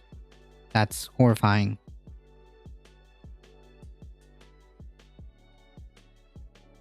While adding, not all effects observed in animals may occur in humans. Then why are you torturing? Okay. I think I did apply for another position. I have several interviews ongoing and wait to hear, so it might not matter. Congratulations, Memo. I hope one of them bites. Don't worry, chat's rooting for you. Studies in Denmark have shown PFAS do migrate from paper into food. Even though it was not 100%, we still saw some substantial transmission, and general transmission from packaging to food is increased as the temperature of the food rises and the time spent in the wrapping material increases. Interesting.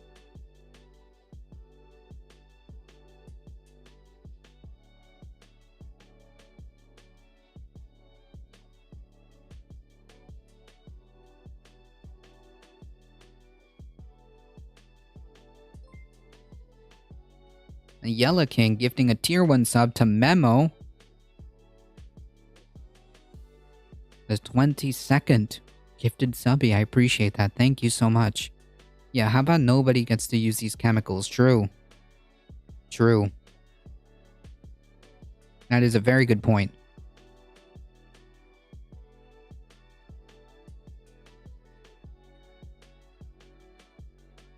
In response to a 2018 report, Whole Foods became the first grocery store chain in North America to publicly commit to remove PFAS from takeout containers and deli and bakery paper. A tacit admission that they have been using it. Other companies have followed suit, including Ala Delise, Albertsons, Amazon, Cava, Chipotle Fresh, McDonald's, which clearly in this more recent study is still using it. Panera Bread, Sweet Green, which again is recently still using this. Trader Joe's, Wendy's, according to Toxic Free Future. Yeah, this is all just a PR campaign. If it's cheaper to just convince people that they're doing something about it, while actually not, they'll just do that instead of actually solving the real problem. So that's why there has to be heavy-handed regulations, period.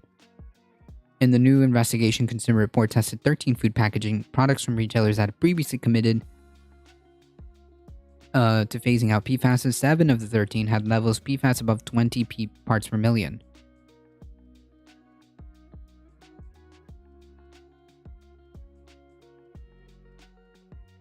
Yeah, so I think the point is made. I think the point has been made. These companies, there just has to be heavy-handed regulation. Yeah, don't you love that? They publicly say, well, they would do something and they just keep doing it. Classic. Yeah, this is classic. This is classic. We see this from the fossil fuel industry, clearly, without a doubt whatsoever. And this is just more of that. I mean, if it's cheaper to just hire like a good PR firm and get the public to have the perception that they're doing something about it, or have these bogus commitments to get the public on their side and to limit government regulation, that's what they'll do. That's simply what they'll do, because it's cheaper.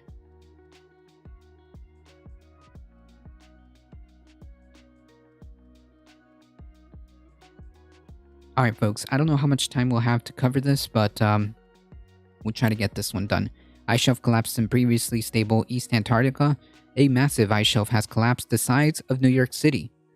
In an area long thought to be stable and not hit much by climate change, concerned scientists said on Friday.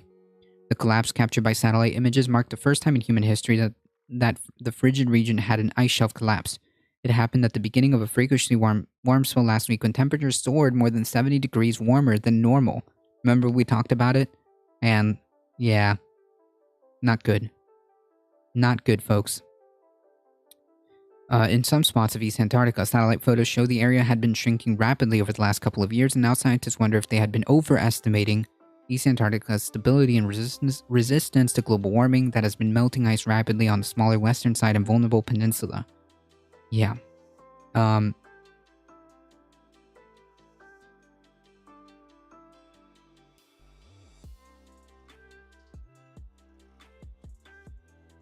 you going to do overtime? No, unfortunately not.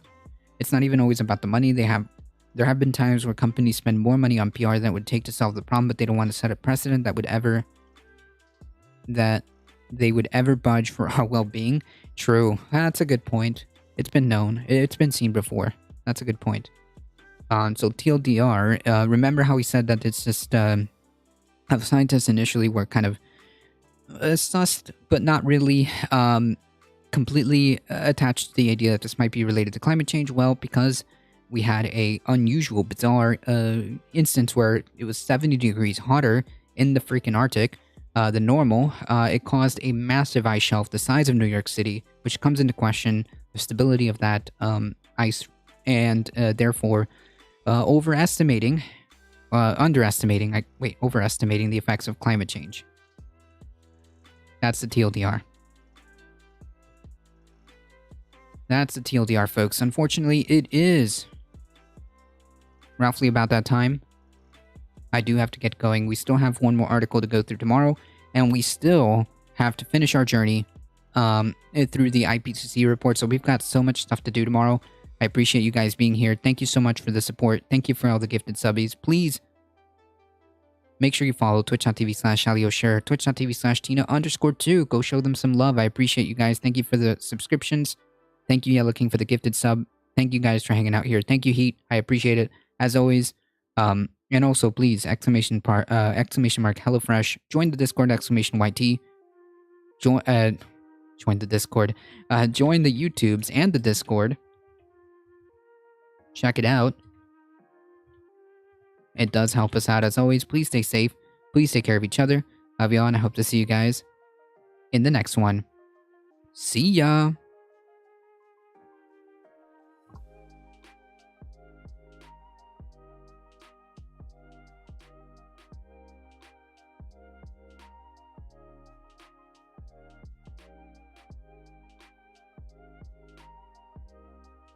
Alright, folks, we're heading out in 5, 4, 3, 2, 1. See ya!